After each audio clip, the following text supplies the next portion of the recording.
Today is Monday, September 27, 2021. Coming up on Roland Martin Unfiltered, streaming live on the Black Star Network. It took a federal jury less than 2 days to convict R. Kelly on all 9 counts, including racketeering. We'll talk to a co-founder of the Mute R. Kelly movement to get her thoughts on today's guilty verdict. When an independent intervention into the use of horses and whips on Haitian migrants is underway, U.S. Homeland Security Secretary Alejandro Mayorkas says he's proud of those who serve with the United States Customs and Border Protection Agency. Well, what's also next? Some 12,000 Haitian migrants have been let into the United States. We'll talk with Texas Congressman Al Green about this issue. He endured a violent attack by a Michigan State Police K-9 dog. Now Robert Gilliam III is suing. He'll join us with his attorney. There's also a push to get a wrongfully convicted North Carolina man a pardon from the Democratic governor. Why is Roy Cooper resisting? Alabama wants to use federal COVID dollars to build more prisons. Sounds like dumbass Alabama. And Kelly Price has resurfaced to explain why she was, quote, missing.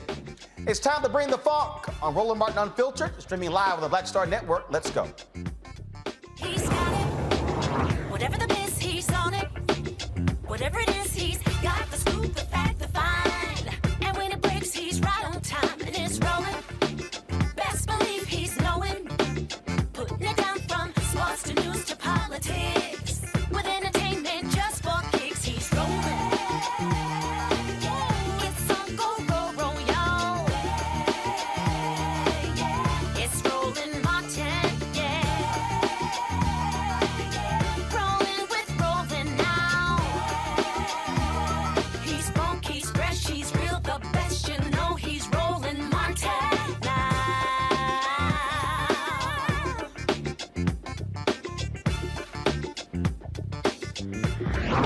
Martin. 12,000 Haitian migrants are in the United States. U.S. Homeland Security Secretary Alejandro Mayorkas insists that the mounted border agents under investigation for their treatment of Haitian migrants will have a fair hearing. This is also while you have Texas Governor Greg Abbott, who says that Texas will hire those agents if they lose their job. An independent investigation into these images of the agents swinging their horse reins as they sought to deter migrants crossing the Rio Grande. In an interview on NBC's Meet the Press, Mayorkas said he's proud of the men and women who served with the United States Customs and Border Protection. There is some Democrats in this town that thinks CPB is a rogue agency. What would you say to that? I'm sure you've heard that privately. Oh, I couldn't disagree more vehemently. I'm intensely and immensely proud of the men and women of the U.S. Customs and Border Protection. In fact, in Del Rio, Texas, I saw them act heroically. You know, what those images suggest does not reflect who CBP is, who we are as a department, nor who we are as a country. Now, the Border Patrol Union said that they, using horseback, that is a training that they get. Are they right? The Horse Patrol serves an incredibly important function. Horses can traverse terrain that might not otherwise be covered. In fact, horses are often used to not only assess a situation, but to actually help people in distress. CBP personnel have saved many lives on horseback. So those images you think are something that, do you think those images misconstrued their actions? Do you think that it's going to turn out their actions were actually on the up and up? The facts are going to be adduced in the investigation. The investigation will determine the facts. It's an independent one run by the Office for Professional Responsibility. In fact, I directed that the leadership of that office direct the investigation to ensure it's both integrity and quality. Now, the White House has condemned the treatment of Haitian migrants at the border. Out of the nearly 15,000 Haitians who arrived in Del Rio, Texas, 12,400 remain in the United States. 8,000 were sent back to Mexico. 2,000 were deported to Haiti. Joining us now is Texas Congressman Al Green. Congressman, glad to have you back on Roland Martin Unfiltered. You have Texas Governor Greg Abbott, who says if these officers with the Border Patrol lose their job, the state of Texas is gonna hire them. I mean, what the hell is Abbott doing? Well, I think he's running for governor. He understands that he may have a challenger, and it may be Beto O'Rourke. So he's appealing to his base. He's trying as best as he can to set a tone and a tenor that will appeal to them so that he will have the support that he needs to win again. But this is bigger than Governor Abbott. This is about humanity, and it's about the humane treatment for people of Haitian origin.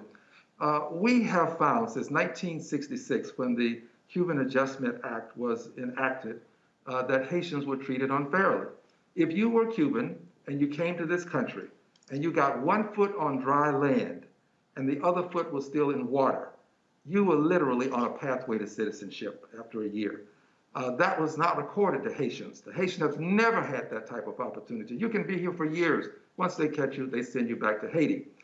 This has been the way we have treated Haitians for too long.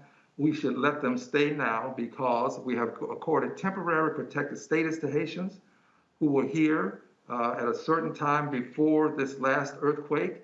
And we're saying that it's not safe for them to go back. Well, if it's not safe for some of them to go back, how can we now decide that we're going to send others back? All of them should be allowed to stay if they make it to this country. I say this because we got to make up for our past transgressions as it relates to Haiti. These people, our friends, our neighbors, have not been treated fairly. But so this policy, is this a policy established by Congress, or is this simply administration to administration, meaning it can be changed? Yes, it can be changed, and it is being changed. If you've noticed, you said that there were 12,000 Haitians that were staying. They've started changing already. When we were in Homeland Security hearing with the Secretary, I asked him to give some consideration to what's happening to the Haitians. And I've seen the change taking place. I'm not going to attribute all of that to my one question, but I also have a resolution, HRES 670, that is there to sanction the behavior that we saw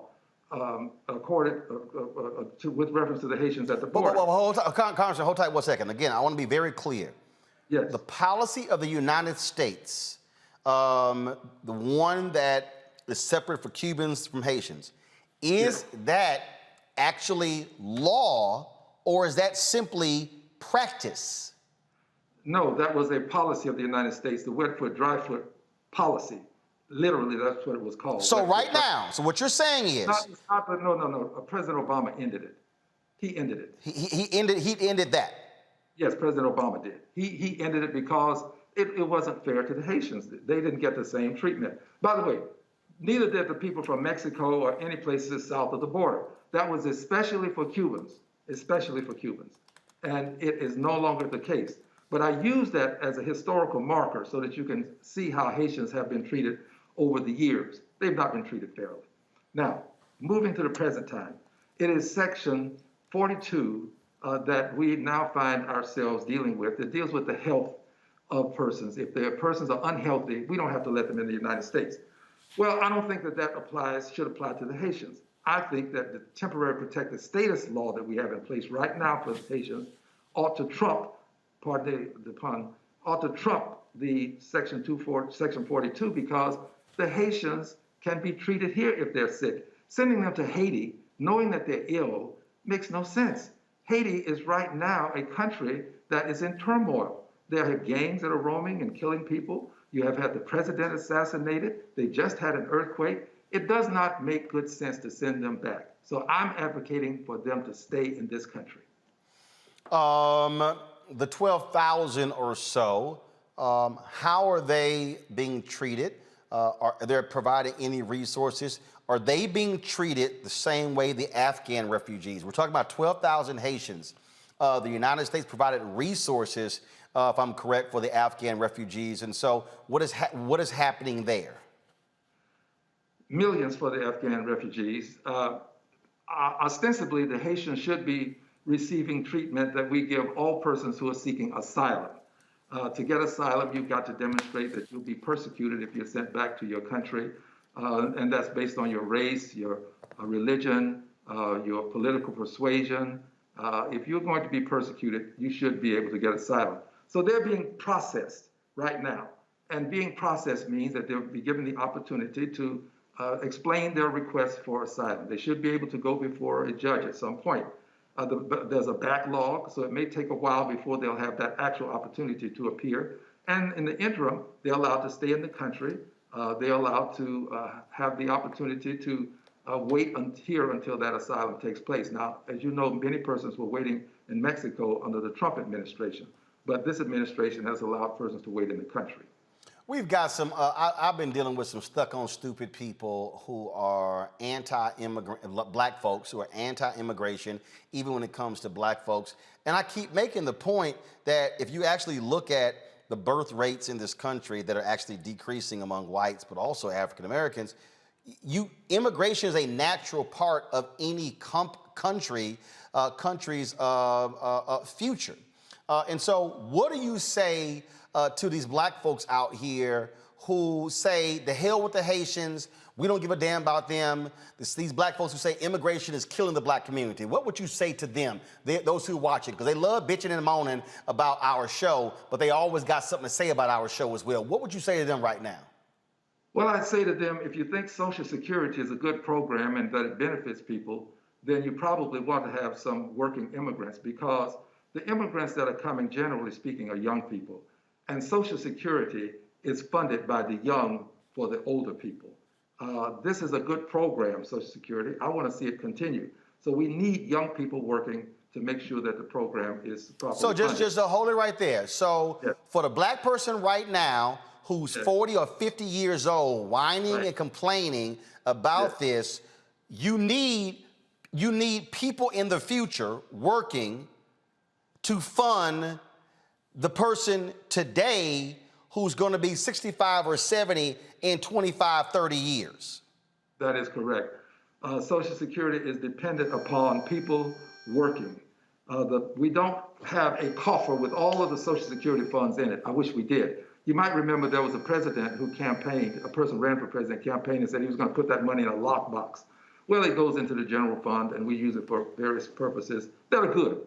I'm not complaining about how it's being used, other than we should be prepared to make sure we take care of future generations. So yes, that's one thing that I would tell them. But then I would also say to them, as much as we say we will take jobs, there are some jobs that because we are educated and because we have opportunities that we see in this country that we'd like to have, that we don't take these jobs immediately. There are not a lot of people who want to work in slaughterhouses. There are not a lot of people who want to work out in the sun picking fruit. These kinds of jobs usually are taken by people who are new to the country. And because they're new to the country, they get wages that are not acceptable to me. Lots of those wages are not. Some are, but they get these wages. So they're low-paying wages. And I don't want people to make anything less than a living wage. But a living wage for some people is something that they'd like to get beyond. So you have entry-level wages, and immigrants take a lot of these jobs. A lot of the chicken that we eat is on the table because of some immigrants who worked long and hard to help us get there. All right then, Congressman Al Green, I May I heard that make- buzzer. You got to go vote. I do, but I got to ask you one more thing. May I share one thought with you? Yes, sir. This is Mr. McConnell told us something just the other day, Roland, that we should listen to. He said that we have the House, the Senate, and the presidency. I've heard you talk about this. And if we have the House, the Senate, and the presidency, he said, I'm not going to help you. If you want to do something, do it. You have control. But let me tell you what he said without saying it. He also said this: when I'm in charge, I'm not going to expect you to help me. I'm going to go ahead and take care of business. He's saying, just like I took care of those judges, I changed the rules for the Supreme Court, I'm going to take care of business. So he's saying, you're in charge now. So if you want to get your comprehensive immigration reform passed, go ahead. If you want to make sure that you've got a CR passed, continuing resolution, if you want to pass these bills for trillions of dollars, you should do that. Because when I'm in charge, this is McConnell speaking, I'm going to take care of business. That we are not going to allow you to tell us what to do when we're in charge. So I think we have to listen to this man, and we need to do away with the filibuster. That is the thing that is blocking all of what we want to accomplish. Get rid of the filibuster, and we can take care of business. Thank you for allowing me to say that. All right, Congressman Al Green, I certainly appreciate it. Thank you so very much. Thank you. I want to go to our panel. Makongo Debunking, professorial lecturer, School of International Service at American University. Dr. Julian Malveaux, College of Ethnic Studies, California State University, LA. Lauren Victoria Burke, writer with the NNPA and the GRIO. Folks, so you heard what he had to say there, Congressman Al Green. And the thing that is a trip, Julian, I listen to these whiny people. Oh, black people should not be helping with this immigration issue. And I'm sitting there going, again, clearly these are people who know nothing about the history of the country and how you actually have a future. I mean, that's what's so great. You got these white folks who are yelling and saying, oh, they're destroying our country. They can't offer that proof. Then I got people, oh, they're taking our jobs. Okay, you're lying. First of all, the jobs we're talking about, I don't know a lot of black folks who are trying to out there be picking lettuce and oranges and doing a lot of that type of work like the migrant workers in California, Texas, and Florida. You know, Roland, what's interesting about what the congressman said, most importantly, was the notion that younger people pay into older people's Social Security. In other words, what we know is that we have people whose work is supporting our nation. So it's crazy for folks, but you know, white people crazy. Let me just say that. White people crazy. We know white people crazy. All together now, white people crazy. Oh, Makongo, come on with me. White people crazy. So they don't really get it. They don't get the ways that the intersectionality of our existence works. I want to know, too, what happened to the Haitians who were released. But more importantly, I want to know why our public policy has been such a debacle around this. Why you have white men on horses with whips, dealing with people. So these are things we want to know. But the Congressman Green is right on it. He and many others have raised the most important questions. And what we need to do, all of us, is to support them and to start calling their offices. And as he said, the filibuster is death. So we've been talking about this, Roland, as you know, for a long time. But it's time now to say, let's get rid of the filibuster. Makongo, again, it is very interesting when you listen, and I've talked about this for years, dating back to when I had midday in the morning drive show on WVON in Chicago, going back to 2006, 2007. You have, there's a percentage of black folks who are violently anti-immigration because they have fallen for this notion of this is horrible, it's destroying African Americans. It's not. And what you're dealing with here is, again, a situation of not understanding exactly how immigration works, how there's an actual immigration policy in this country. No, yeah, you're absolutely right. And I would add another category. We talked about the different types of jobs they may take. I'm going to add another category. They're going to be going into some of these professions as it relates to nursing and the like, because we have to understand that these are people who are coming from places like Brazil and Mexico, and many of them already had a certain level of skills and education. And so you see that we have people who are nurses and other professions who don't want to get vaccinated, who are leaving those professions. I can guarantee you that many of these folks who are coming in, if they have the skill sets, they're going to get vaccinated and go into those professions as well. And then people are going to be up in the hospital and be like, why we got all these Haitian nurses? Why we got all of these Haitian teachers? And so on and so forth, right? And so you're absolutely right, because once they get into this country, as Representative Green said, they actually serve the greater community. We also know that people who are here as immigrants also pay their fair share of taxes, more than many other American-born people here as well. So they ultimately contribute to the economy. And quite honestly, if we're talking about building our society and building our community, these are people, if they stay and become citizens, and if they continue to be treated properly, you know, by the Biden government, if they finally get their head right and start treating them like actual human beings, these are people that can also be part of the voting populace here in this country that can actually vote for some of the change that we need in terms of leadership. And so I think that people within the African-American community got it all wrong, who feel like these people are part of the problem. They can be part of the solution, and they need to be embraced as part of our diaspora community as opposed to pushed to the side. Because I can guarantee you that people from Afghanistan who are here, who've been here forever, aren't pushing these refugees from Afghanistan away. They're bringing them into the community to help them grow their community, and we need to be doing the same thing. You know, the thing that is just interesting to me, Lauren, again, is to listen to just the nonsensical people. And let's just be real clear. The folks who are running their mouths the most despise Biden, who frankly were trying to help Donald Trump. See, and I love it when they always like, well, no, this all about we were trying to get this. No, there were two options. It was either Donald Trump gets reelected or you elect Joe Biden. Now, those of us who support Joe Biden can still kick his ass on when he's wrong.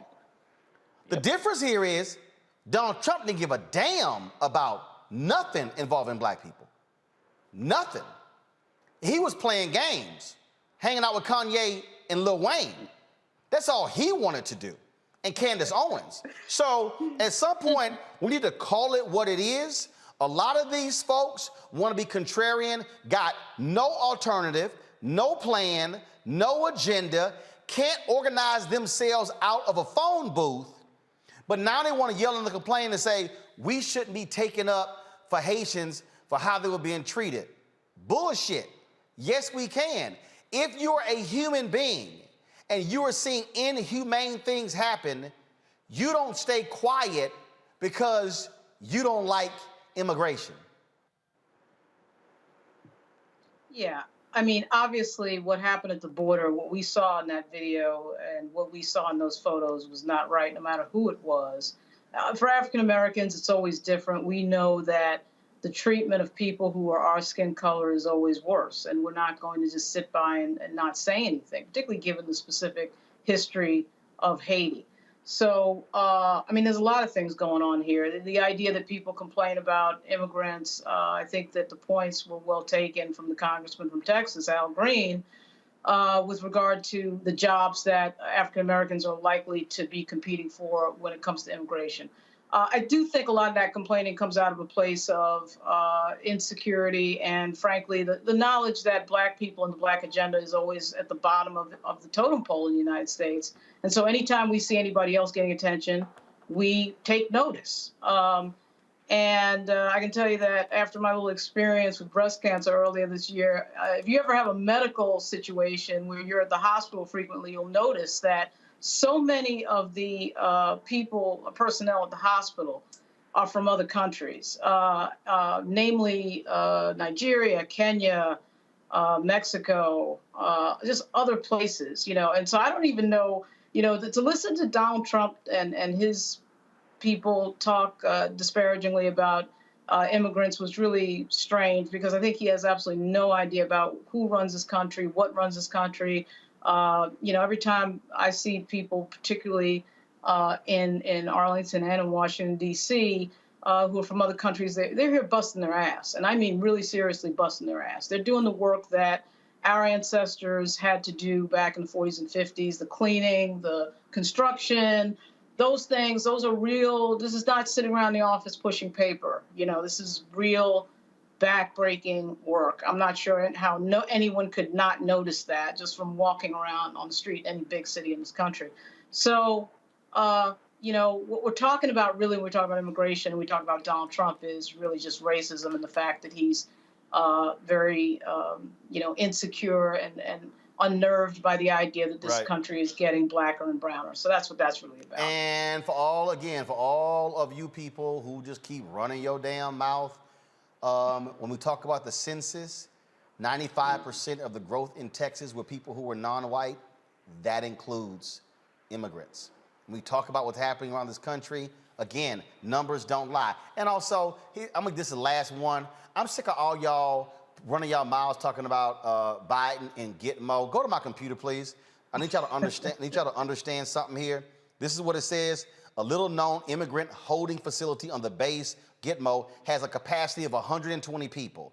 The records say, and it will have an estimated daily population of 20 people. It's a holding facility, y'all. So please, shut the hell up with all of the nonsense. I mean, if I'm sick of these YouTube, TikTok, Twitter doctors when it comes to COVID, I'm damn sure sick of these Twitter, YouTube, wannabe legal experts on immigration who don't know a damn thing what the hell they're talking about, but they love to simply just run their mouths left and right.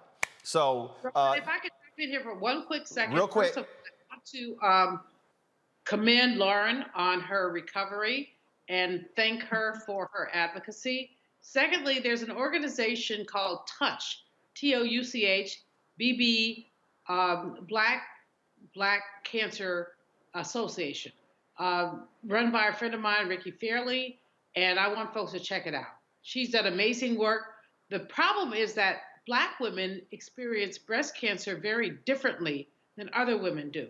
We get it sooner, we die quicker, and she has found some money from pharma to ensure that more of us are in breast cancer trials.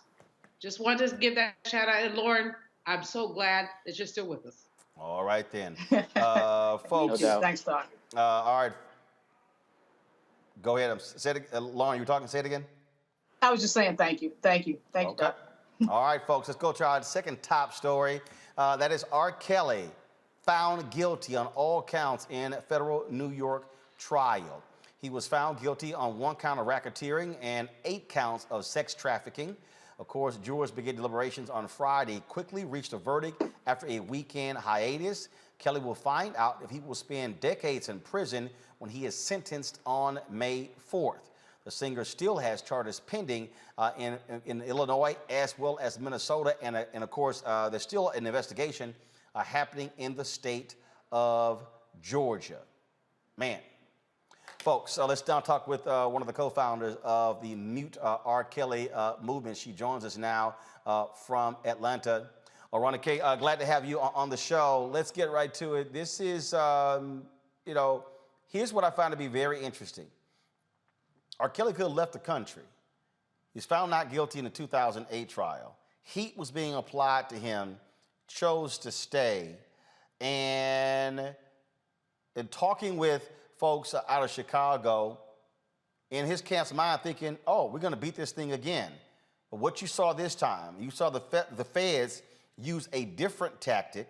In the first trial, it really hinged on the testimony of one young lady who was in the video. That jury did not say that there was not him on the videotape. What that jury said was they could not ascertain the age of the young girl in the video. This time, you had woman after woman after woman after woman after woman, and men testifying against him. And the big difference, I think, in this trial, you had people who worked for R. Kelly who also testified against him. That's absolutely correct.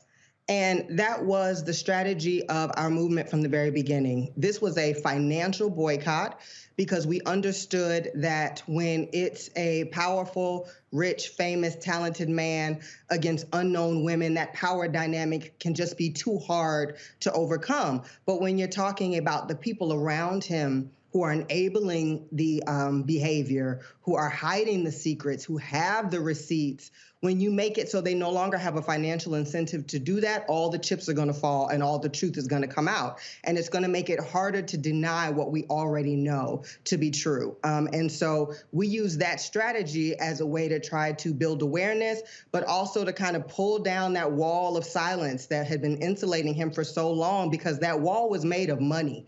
That wall was made of concert fees. That wall was made of radio spins. That wall was made of streaming. And that is what had kept him from justice for so long. But you take away somebody's financial incentive to protect someone they know to be a serial child molester, and the truth comes out. The feds come knocking on your door and you're not getting a paycheck from this person and you're looking at charges, you're more likely to go ahead and spill the beans. And so that's what we've seen happen. And that's what's worked. And let's be clear, everything that you described, that's actually what it took to get to this point. That is actually what it took. So it has never been about women coming forward. Women have been coming forward for decades. It's never been about us not knowing. We all saw the tape way back in the day. It's never been a secret that nobody knew about. I haven't met anybody in Chicago who's around my age who doesn't have an R. Kelly story. This isn't that we did not know what was true. It's that we did not have the tools in our arsenal to prove it. And he just had all the power and all the money. He was able to pay this family to go away during the trial and pay the family off so that they don't testify. He was able to just keep paying civil suits, to keep this out of a courtroom. So it's never been about truth. It's just been about getting to the people who are holding the receipts and making it so that they had to come forward. It was a very strange defense, if you will, probably because they had none.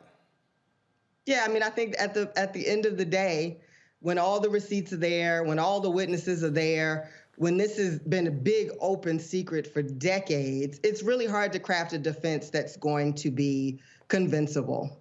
So this was just lawyers billing hours and cashing checks because they knew that this was in no way going to be winnable. And they tried intimidating witnesses and doing some of their old tricks that didn't work. You saw so many of his lawyers, I think, at a certain point realizing this is fruitless and quitting. So he keep having to change lawyers and stuff. But there was nothing here that they could really fall back on other than just hoping that the jury might still have a soft spot for R. Kelly and let him off like they did the first time.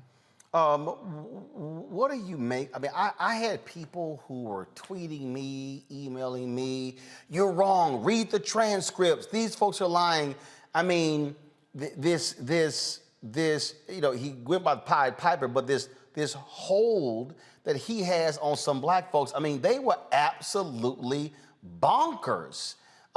Hitting me up, literally saying our coverage was shameful and wrong, and read the transcripts.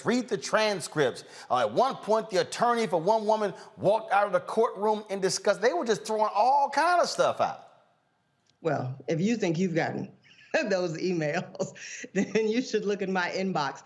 But I think that, we are so hardwired as a community to want to protect Black men against everything.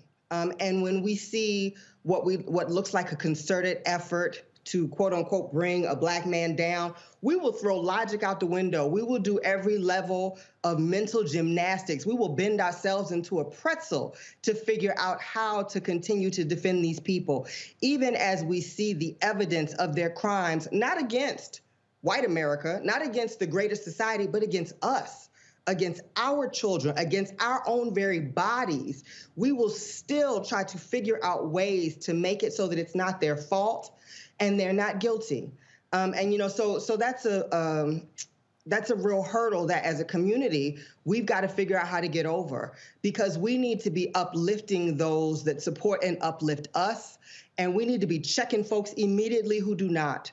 We took an illiterate, uneducated man from the south side of Chicago and made him the biggest superstar in the world. And all that time, he was abusing our daughters. He was abusing our sons. He was beating on our children. He was breaking up our families all the time that we were supporting him. And so we've got to learn some discernment here when it comes to who it is that we need to be supporting. And men like this are not those people. You know, we've got to stop all of the hoops and jumping through, you know, rings of fire to figure out how to make a child molester, a pedophile, and a rapist a hero. He is not, and he doesn't deserve the loyalty that we've shown him because he's never been that loyal to us. One of the things that, so obviously he gets sentenced on May 4th. Not sure if a fine is going to be involved. I would assume you may have civil cases filed as well. So if that's the case, what about the folks who say, don't play his music anywhere? So if, let's just say, if there's a fine, if there are civil judgments, well then how do those get paid? That is none of my business. No. So what I'm asking is, so for the victims, so for the victims, right, then will that call a prohibition on any of his music continue? Absolutely. Okay. Because that is a cultural community decision that we need to take against any support or normalization of this person, any justification of why, you know, he should be played at our weddings, you know. So when we're talking about his money, he's going to have to figure that out. He's going to have to sell properties and Grammys and collectibles and, I don't know, tap dance on the corner with a guitar case. That's his business. That's his business. That's his lawyer's business, how he figures out how to pay civil cases. You know, for those victims, absolutely, of course, we want them to be compensated because what they have gone through merits compensation. Therapy costs money. The ability to move on with your life is not as easy as just saying, I'm over it and keep it moving. You know, so absolutely, they are deserving. But we don't, as a community, ever want to backslide to thinking that we want our children singing, I Believe I Can Fly. We don't want our children singing the words of a sexual predator. You know, we don't need at our weddings to be playing his music when we know all along that, a lot of that music was written about sex with children and helped fund rape of children. So we don't want to culturally make any excuses for why we want to keep playing him. He's got to figure out how to raise that money, and that is none of our business how he does it. I'm going to bring in the panel here. What jumps out here, Lauren, were the prosecutors using the Rico statute to go after R. Kelly. That also was a difference because obviously it was a state trial that took place in Chicago in 2008. This year, you're dealing with a much different trial here, but also how the prosecutors went after R. Kelly. Yeah, there was certainly a great deal of energy. The Rico statute. I thought I saw racketeering. I had not paid very specific attention to this case because I had a few other things going on, but you know, I have no doubt that when you see that type of energy used against somebody, that certainly there's something there. They use that because they position R. Kelly as being the head of a criminal enterprise. And so they said, so he was orchestrating this criminal enterprise in terms of taking these young girls across federal lines, of course, in terms of, and using employees to do his bidding as well. So that's why they use the Rico statute. Yeah, the using of the employees, you know, obviously this being the Southern District of New York, I would assume it's in Brooklyn. I eagerly await to see the same effort and energy go into Donald Trump, as he has been accused, I think, of by 23 women of sexual harassment, sexual assault, and rape. So hopefully the government will use the same energy in a few more cases. We saw in the Weinstein case as well, certainly the difference, I think, in R. Kelly's case. And in this case, R. Kelly, of course, we're dealing with minors in so many of these instances. But it would be interesting to see, hopefully that same jurisdiction will go after Donald Trump in the same I think, vigorous way that they just went after R. Kelly. Congo, what do you make of, again, this jury decision? Very complex charges, did not take them very long to reach guilty on all counts. Well, first of all, I want to commend Ms. Odelay and the entire team for everything they've done tirelessly to support our people and our children. It's just, and it's beautiful to be able to say victims now as opposed to alleged victims, because really at the end of the day, it's a happy day, but it's also sad that it took this long and it took this much to get to where we are today. But this is what our people do. We are tireless and we fight.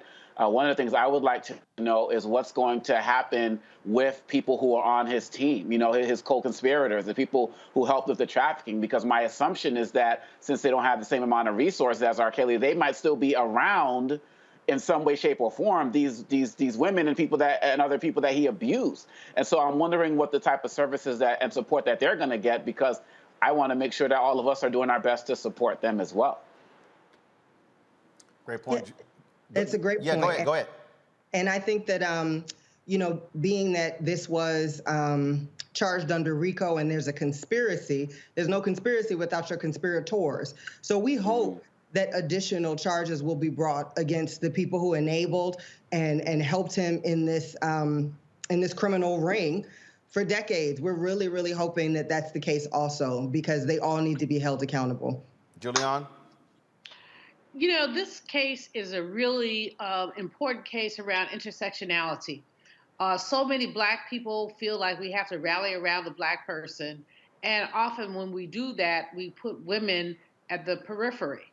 We don't really necessarily look at Black women. And oftentimes we want to have this conversation about, well, what's wrong with her, as opposed to what's wrong with the perpetrator. Have you, and you mentioned early on in the interview, that there was a pressure to support R. Kelly because he's a Black man. How have you worked this intersectionality out, and what can we learn from this in terms of the many ways that Black women are sidelined? Yeah, I mean, that's such a great question and such an important topic that our community needs to be discussing, because you're absolutely correct. We have a knee-jerk reaction to support Black men when we see them in the news for something negative, but we don't have that same default when it comes to Black women. And so, you know, whenever a Black woman comes forward, there's a lot of questions, there's a lot of moralizing, there's a lot of, well, why did you, and never is the focus placed where the focus needs to be, and that's on the perpetrator of the abuse against that Black woman. And so this has been a real difficult movement to navigate because you have to, one, kind of engage Black people in that double standard, and that's a hard thing to do. And you also have to get them to understand that supporting our sisters is just as important as supporting our brothers, because our sisters are the foundations of our family. And so if we are going to continue to throw our sisters aside and ignore them when they say they have issues and problems that need help, that need resources, and when they need protection, their ability to form whole, healthy Black families, which is the cornerstone of a whole and healthy Black community, is compromised. So we need to do so much of a better job of really listening to our sisters and checking the ego and some of the kind of training that we've all had. I'm the exact same way. We've all had this training. The man's trying to bring the Black man down, but we ignore a lot of the real facts. Black women are the fastest growing incarcerated community. Black women have some of the biggest health disparities in this nation. Black women are getting paid less than everybody else on the totem pole. Black women are experiencing rape and abuse more often than any other group. The largest complaint against the police is not misconduct against Black men, it's rape and sexual abuse against women. So, you know, our needs are not being met, and we are so socialized to be strong, to soldier on, to stand up for our brothers, that we often don't stand up for ourselves. And I think we're seeing a shift now in our culture with Me Too and a lot of these other movements of Black women saying, hold up, no more. You can't put anything else on my back. I am not a mule. I need help. I need resources. You're going to listen to my problems. And when I ask for justice, I'm not going to stop until I get it. And I think that that's a wonderful turning point for us as a community, because we can't go anywhere without our sisters as a whole, as a society. If we want to talk about economic empowerment or political empowerment, there is nothing we can do without our sisters being there, whole and healthy and supported and loved. And so we need to be having a different conversation just as a community of how we treat Black women and how we see and value Black women. He is going down. This is the New York case. You still have 2 other states. Then you still have a Georgia investigation. Are you others encouraging feds to continue there as well? Because sometimes what happens is someone's found guilty in another jurisdiction and they don't move on those particular cases as well. Your thoughts on what they should do next in the other 2 states? Oh, absolutely. We want to see justice done wherever there are cases to be had, and especially here in Georgia, because that is where this movement started. And that family who started the outcry that led to all this still has not been reunited with their daughter. And so we absolutely want to see that investigation continue here and justice be done here as well, and everywhere. He doesn't get off the hook in any of these cases in our eyes. So he needs to go and sit in front of his accusers, and they deserve to have their day in court. And so we're going to keep pressing until all of these cases are complete. All right, then. Ronna K., we appreciate it. Thanks a lot. If people want more information on the Mute R. Kelly movement, where do they go? They can go to our website, muterkelly.com, or official Mute R. Kelly on Instagram, Facebook, and Twitter. All right, we appreciate it. Thank you so very much. Thank you. To our panel, I think that what this case has also done, it is challenged a lot of folks who made a series of excuses. If you go back to him being acquitted in 2008, and I make the point again, he was not acquitted of, the jury did not say that wasn't R. Kelly on the tape. They said they couldn't ascertain the age of the young girl in that video that was circulated. In fact, someone actually sent a copy of that videotape to us at blackamericaweb.com when I was the founding editor of Tom Joyner's website. And it was, folks were absolutely trying to get his attention, trying to get the attention of the authorities. But you had folks who still played the music, who still were inviting him, I remember one of the years when he was actually on the Tom Joyner cruise. It was sort of like, who the hell invited R. Kelly? You still had him performing at major events as well. And the point that she makes there, it was the biggest battle that folks had in bringing justice for R. Kelly were Black folks, fighting Black folks. That was a big issue right there. Well, the reason for that is that Black folks know their history, and that has included really a targeting of Black men around sex crimes. We have a lynching museum in this country for a reason. So, I think we always have to have this balance in our community of knowing 2 things at the same time. And we can know that R. Kelly is guilty and at the same time understand that there's a lot of racism and hatred directed specifically at Black men and, quite frankly, violence. And that particular ritual of lynching, of course, includes sexual violence in itself. So we're obviously African Americans in the United States, we have a more complicated history than anybody else. And we have to juggle all of these questions at the same time.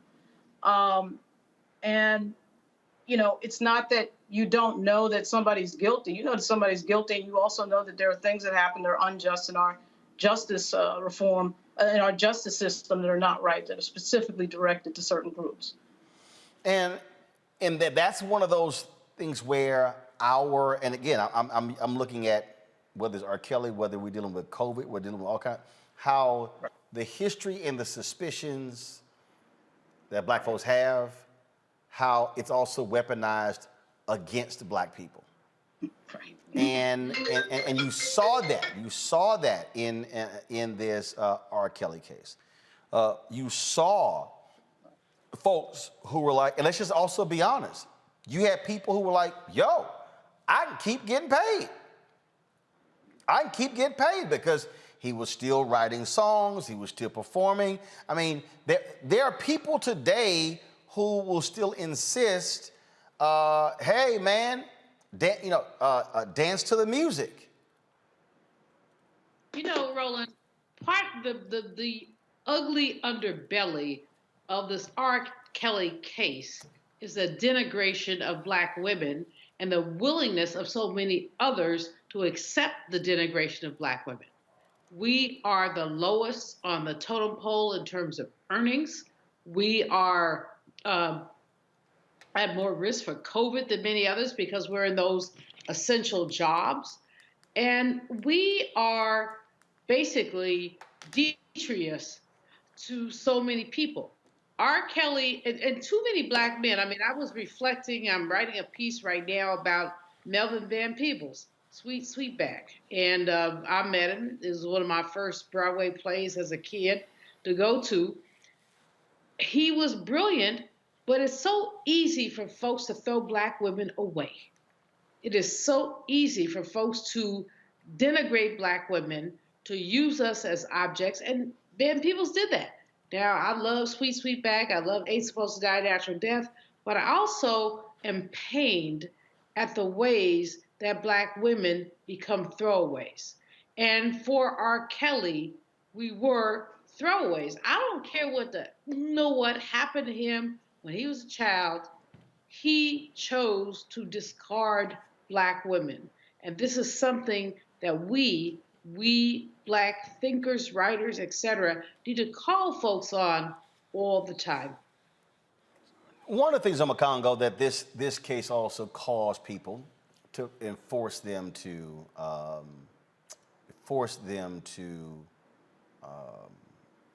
reckon with is, and I think it's fair to have the conversation, Marvin Gaye, treatment of women, underage women, James Brown, domestic violence. I mean, we can bring up a number of other artists, but these are still artists that we celebrate and play their music. So how do we have a reckoning?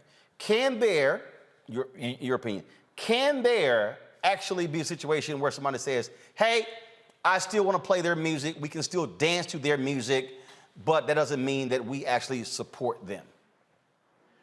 I think that for many of these issues, it can be situational. I think that with R. Kelly, for example, I think particularly when you have trials and convictions, people need to really start working on saying we can't be down with this anymore. I think in situations of the Marvin Gayes and other people of the like, those stories need to also be out there so people can make their decisions about that. Because one of the things that people like to say, well, the times were different. That was the same argument they used with Bill Cosby, right?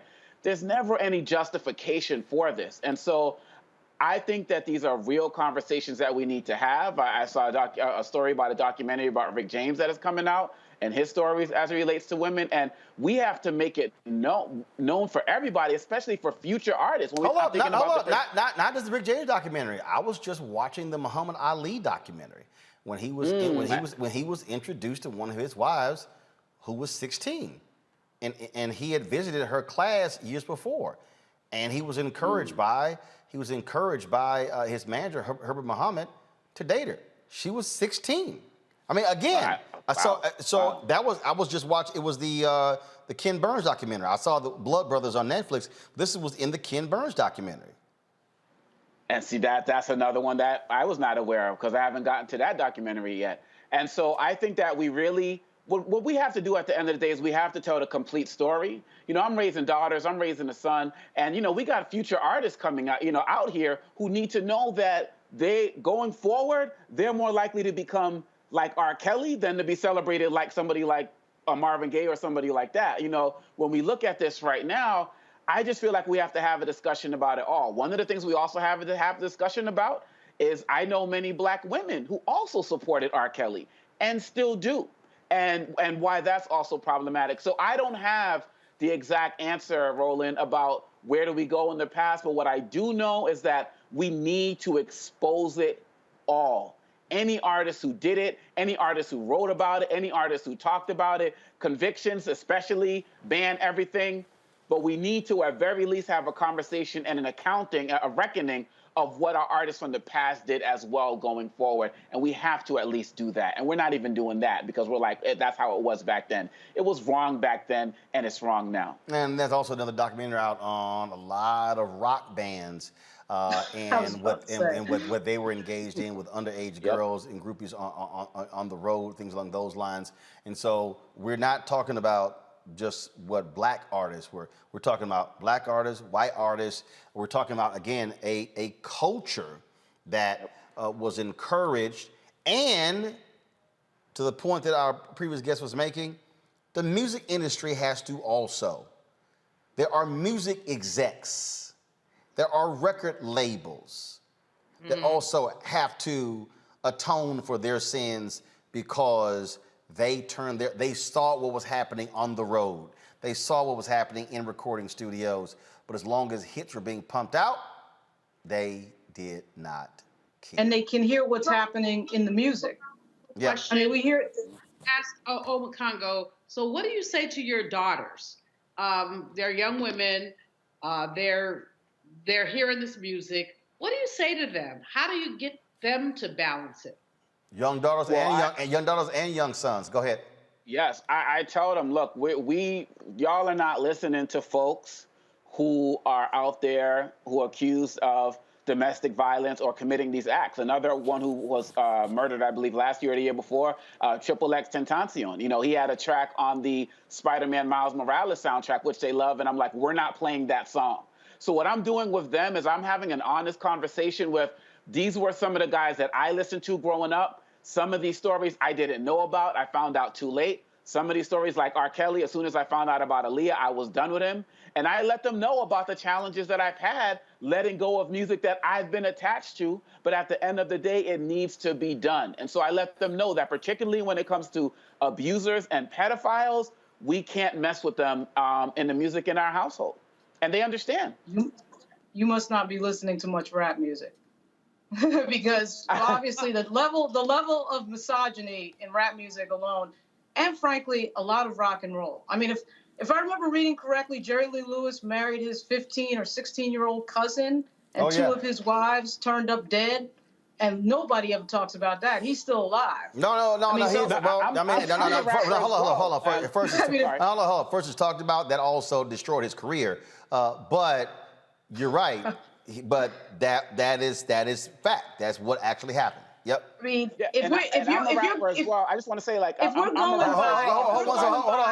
on. Omekongo, then Lauren, go ahead. I'm a rapper as well, and I teach a lot of courses on hip hop as well. And so you are absolutely right. We are having these conversations about the misogyny. We're having conversations about the language. And one of the things, my daughters are 15 and 13, so we can have these conversations. My son is 6, so we got a while to go in terms of the lyrics, but we have other conversations. And I'm letting them know, when you're listening to this music, what is it making you want to do? Why are you tolerating this? Because what I'm teaching them to do is to be critical thinkers about this music that they're listening to, because I can't shield them from it all. But yes, you are absolutely right. These are conversations we also need to have as it relates to music and the lyrics, and not just the physical actions that people are doing off the mic. I'm with you, Lauren. Lauren, go. Yeah. I think the level of patriarchy that we hear in a lot of music in particular, not just rap, rock and roll as well, is off the chain. And, you know, if we're going to get real about really changing the game on some of these things, I think the lyrics and the music has more power than any prosecution of anybody. I mean, I think that music reaches more people and puts forward a certain, image about women in particular, and has a power that goes on for years and decades, more than any prosecution that can happen in any courtroom in this country. So it's interesting to think about this idea of, one person going to jail for 20 and 30 years. I'm not saying that shouldn't happen, but there's a lot. Who was it? C. Dolores Tucker years ago had brought this up. But you know what? But here's the deal, though. Everybody. But the problem has been the battle when it comes to music has been against the artist, when the battle should be taken to the labels. See, that's right. They greenlight this. Right. And what I'm saying is, but what has happened is, so what it sets up is, right, C. Dolores Tucker versus Tupac, or versus NWA, and then you had Calvin Butts against rappers. While the record labels were sitting there saying, "Y'all cash them checks yet?" Right, Y'all cash those cash checks, and they kept getting paid. Yep. That's right. They greenlighted sexism. They greenlighted the N-word. That was not right. And again, we saw what happened when Michael Jackson made some comments about Jews in his CD, and how they shut that down real quick and made him destroy all copies of that were already pressed. That is a difference. Got to go to break, folks. We come back. We're going to talk about several different cases. Black and missing, that's one case. Also, a black man who is taking folks to court over being attacked by a K-9 dog. That is next. Roland Martin Unfiltered on the Black Star Network. I believe that people our age have lost the ability to focus the discipline on the art of organizing. The challenges, there's so many of them and they're complex, and we need to be moving to address them. But I'm able to say, watch out, Tiffany, I know this road. That is so freaking dope.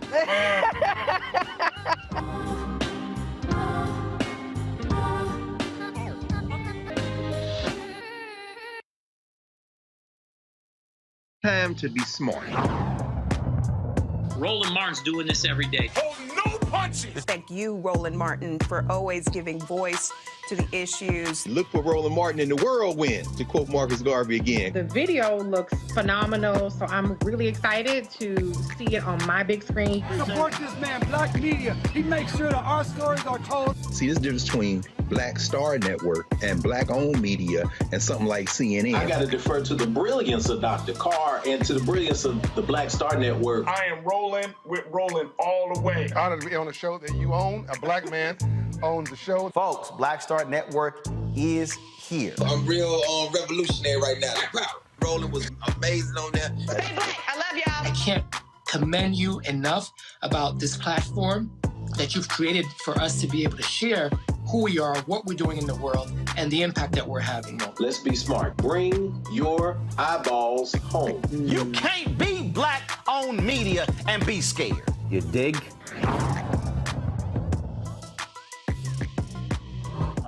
This is Diala Riddle, and you're watching Roland Martin Unfiltered. Stay woke.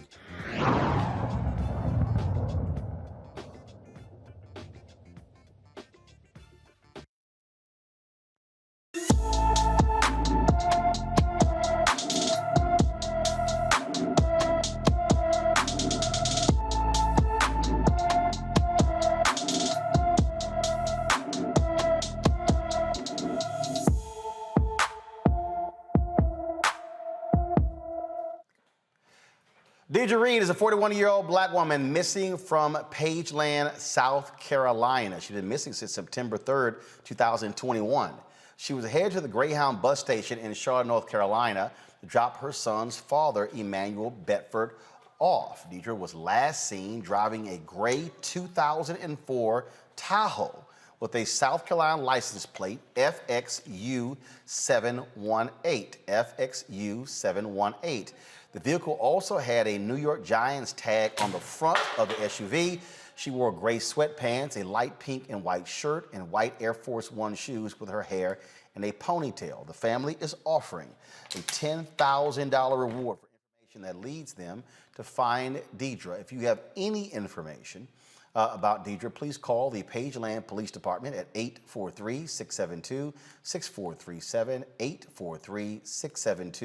843-672-6437. Again, that number, 843-672-6437. As I said, she has been missing since September 3rd. missing since September 3rd after going to the Greyhound bus station in Charlotte, North Carolina to drop off her son's father at the bus stop. So, folks, they definitely, if you have any information, please call the police department. Folks, the Washington State man sues Michigan State Police after being victim to a vicious K-9 attack in 2019. Robert Gilliam III was visiting the state in November of 2019 when the state trooper stopped him after receiving a call of a stolen vehicle. In the video, you will see former trooper Parker Solbrook letting his K-9 partner repeatedly assault an unarmed Gilliam. Watch this. Stop him! Stop him! Stop him! Stop him! Stay out of the drop, mother. Hey! Stop him! Stop him! Stop him! Stop him! Don't move! Get out of the stop him! Stop him! Stay on him! Stay on him! Stay on him! Don't move! Don't move! Stop! Hey, don't you! Hey, put your hands up! Don't move! Don't move! Get over! Washington is Robert Gilliam III and his attorney Maurice Davis from Detroit, Michigan. Glad to have both of you on the show. Let me first start here. So, Robert, you were stopped. You were stopped supposedly for a stolen vehicle. No. I said supposedly. What actually happened here? Can I talk, Mr. Davis? I thought it was a. Yes, I can explain what happened, Mr. Martin, if I may. Okay, go ahead. I'm representing Mr. Gilliam. So the officer gets behind my client. He attempts to pull him over. My client doesn't stop. He is involved in a very short chase. My client eventually crashes into a tree. After crashing into the tree, the impact, it caused his hip to break. So he exits the vehicle. He realizes that he couldn't put any weight on his legs, so he collapsed to the ground. After collapsing to the ground, he spread his hands out and was surrendering. He said, okay, I'm done. I'm giving up. Arrest me. Trooper Solbrook pulls up with his K-9 and orders the dog to attack him immediately. First, why was he stopped? He was pulling him over for a traffic offense. I'm not sure exactly what that traffic offense was, but just a simple traffic infraction. Okay, so he was pulling him over for a traffic offense, and you said a chase commenced. Yes. What was the reason for the chase? He didn't stop immediately. I mean, there's, some African Americans, they panic when police get behind them. Gotcha. So my client, he panicked. He didn't stop. He was involved in a very short, high-speed chase, crashed into that tree, and injured himself. Okay, so crashes to a tree. And then he clearly isn't. You look at the video; he's not going anywhere. So he couldn't. You see the video, and the dog is literally on top of him. And first of all, based upon this, there were two people in the vehicle. Yes, there were two individuals in the vehicle: my client and a relative. All right. So here you see in the video, the cop leaves where the dog is, like, okay, dog got him, and he's just gnawing at you, pulling at you, and then he comes up to the other side, then sort of comes back. How long, and like you see the video now, he's walking away, and he's yelling, pull the audio up, please. We hear you, Robert, begging the cop. He's just sort of walking off, and he's telling the dog stay on him. Yes. He actually said he don't. The dog was biting me on my face. Hold up. Okay, here's what I'm trying to understand.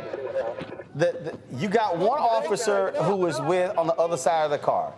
You've got this officer yelling at the dog to stay on him. What doesn't make sense to me is, why didn't he simply pull the dog off and handcuff you or whatever, but just keep the dog on you? Robert, go ahead. I don't care. I'm not moving, sir. I'm not moving. Got him. I'm sorry. Guys, go to Robert, please. Thank you. Guys, cut to Robert, please. Away from the video. Come on. Cut. Thank you. Go ahead, Robert. Go ahead. I don't know what was going through his head at that time. This is not my first time that I've actually been in trouble with the law, but I know officers supposed to handle you accordingly, hold up right to their standards of when they take that vow to be a police officer. And I think he took it too far because I kind of put him on a chase. Right now it's 2021, and look what they're doing to African Americans. So yes, I was scared, you know what I'm saying, for my life a little bit. You know what I'm saying, what people is going through right now, especially African American as males, what we're going through with police officers. So I was kind of scared for my life, but I didn't know that taking it that he was going to take it that far to snare a dog, you know what I'm saying, almost viciously, you know what I'm saying, just eat me up and almost kill me. I was asking him, you know what I'm saying, I was pleading for my life, like, sir, can you get the dog off of me? And once I said, he was biting me in my face, he says, I don't care.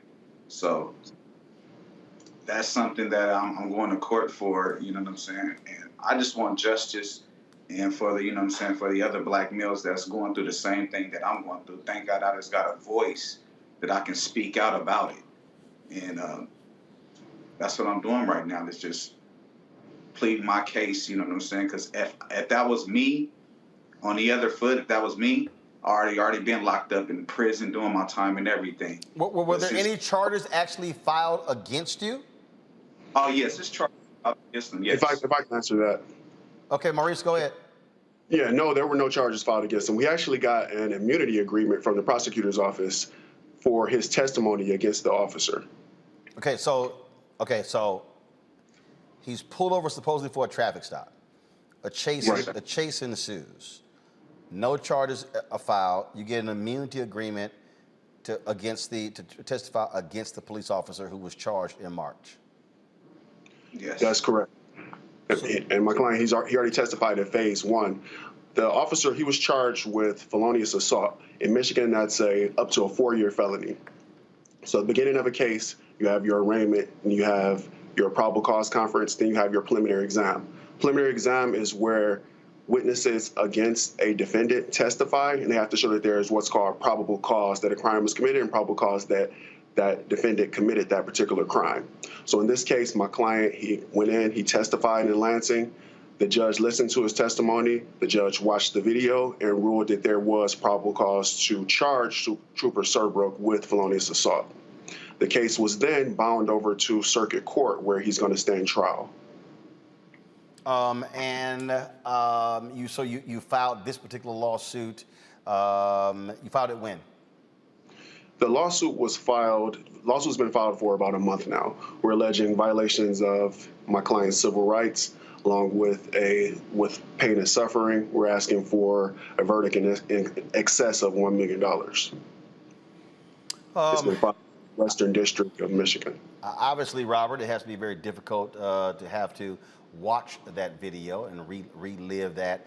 Do you still have any continuing injuries as a result of this car crash and this dog attack?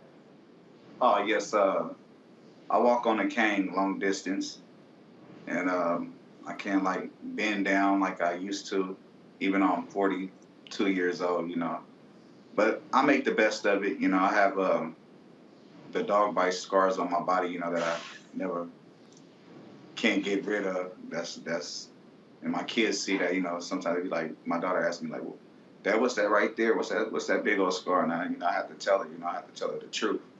So I live with it day to day, Well, we certainly appreciate both of you being with us. We will follow this case to see where it goes next. Thank you for having us. All right, Robert, Maurice, thank you as well. We talk a lot repeatedly on this show, Omekongo, about the actions of police and how when you have training, things along those lines. Look, I get it. A car chase ensues, but a dog gnawing on somebody look, that's real. We've seen other videos as well where these K-9, where these officers will stick a K-9 dog on someone and they're yelling and screaming in pain. The officer just allows the dog to continue. So when we talk about police training, that also applies to how they use K-9 dogs against citizens. Absolutely. I mean, I didn't even see a reason for the K-9 to be deployed when the man is already on the ground.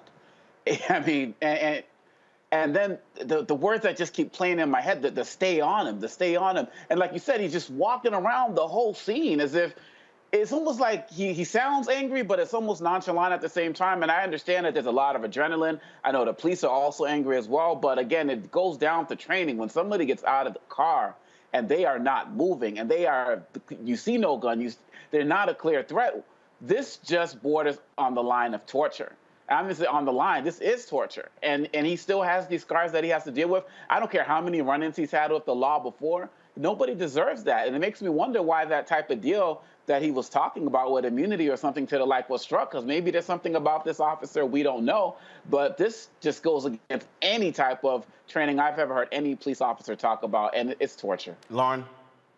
Yeah, I mean, I think a lot of times what we see on this video is adrenaline and really, particularly after any sort of chase, sometimes law enforcement officers sort of, I don't want to say panic, but they get a little bit overly excited, which is what I think happened to this particular officer. And it is what it is in the video. You can the video obviously speaks for itself.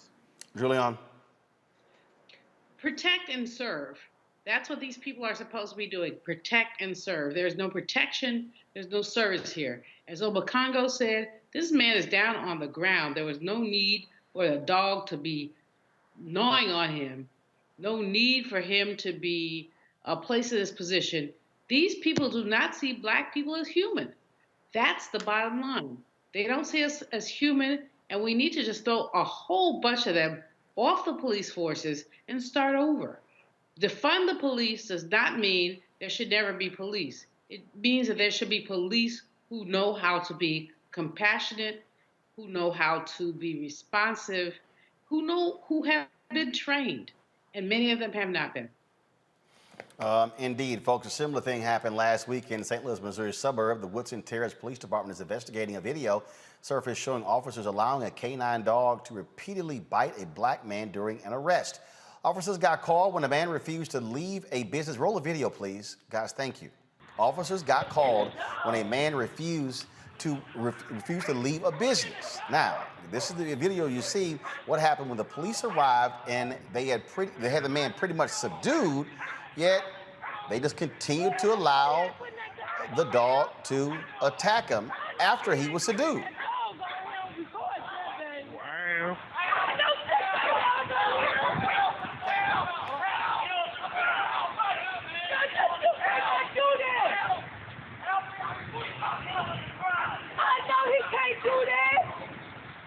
Stick the dog on him, God damn.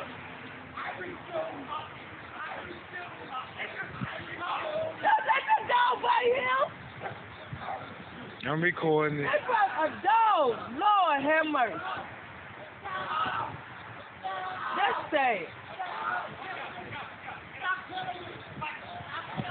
You heard? Oh my God. Are you serious?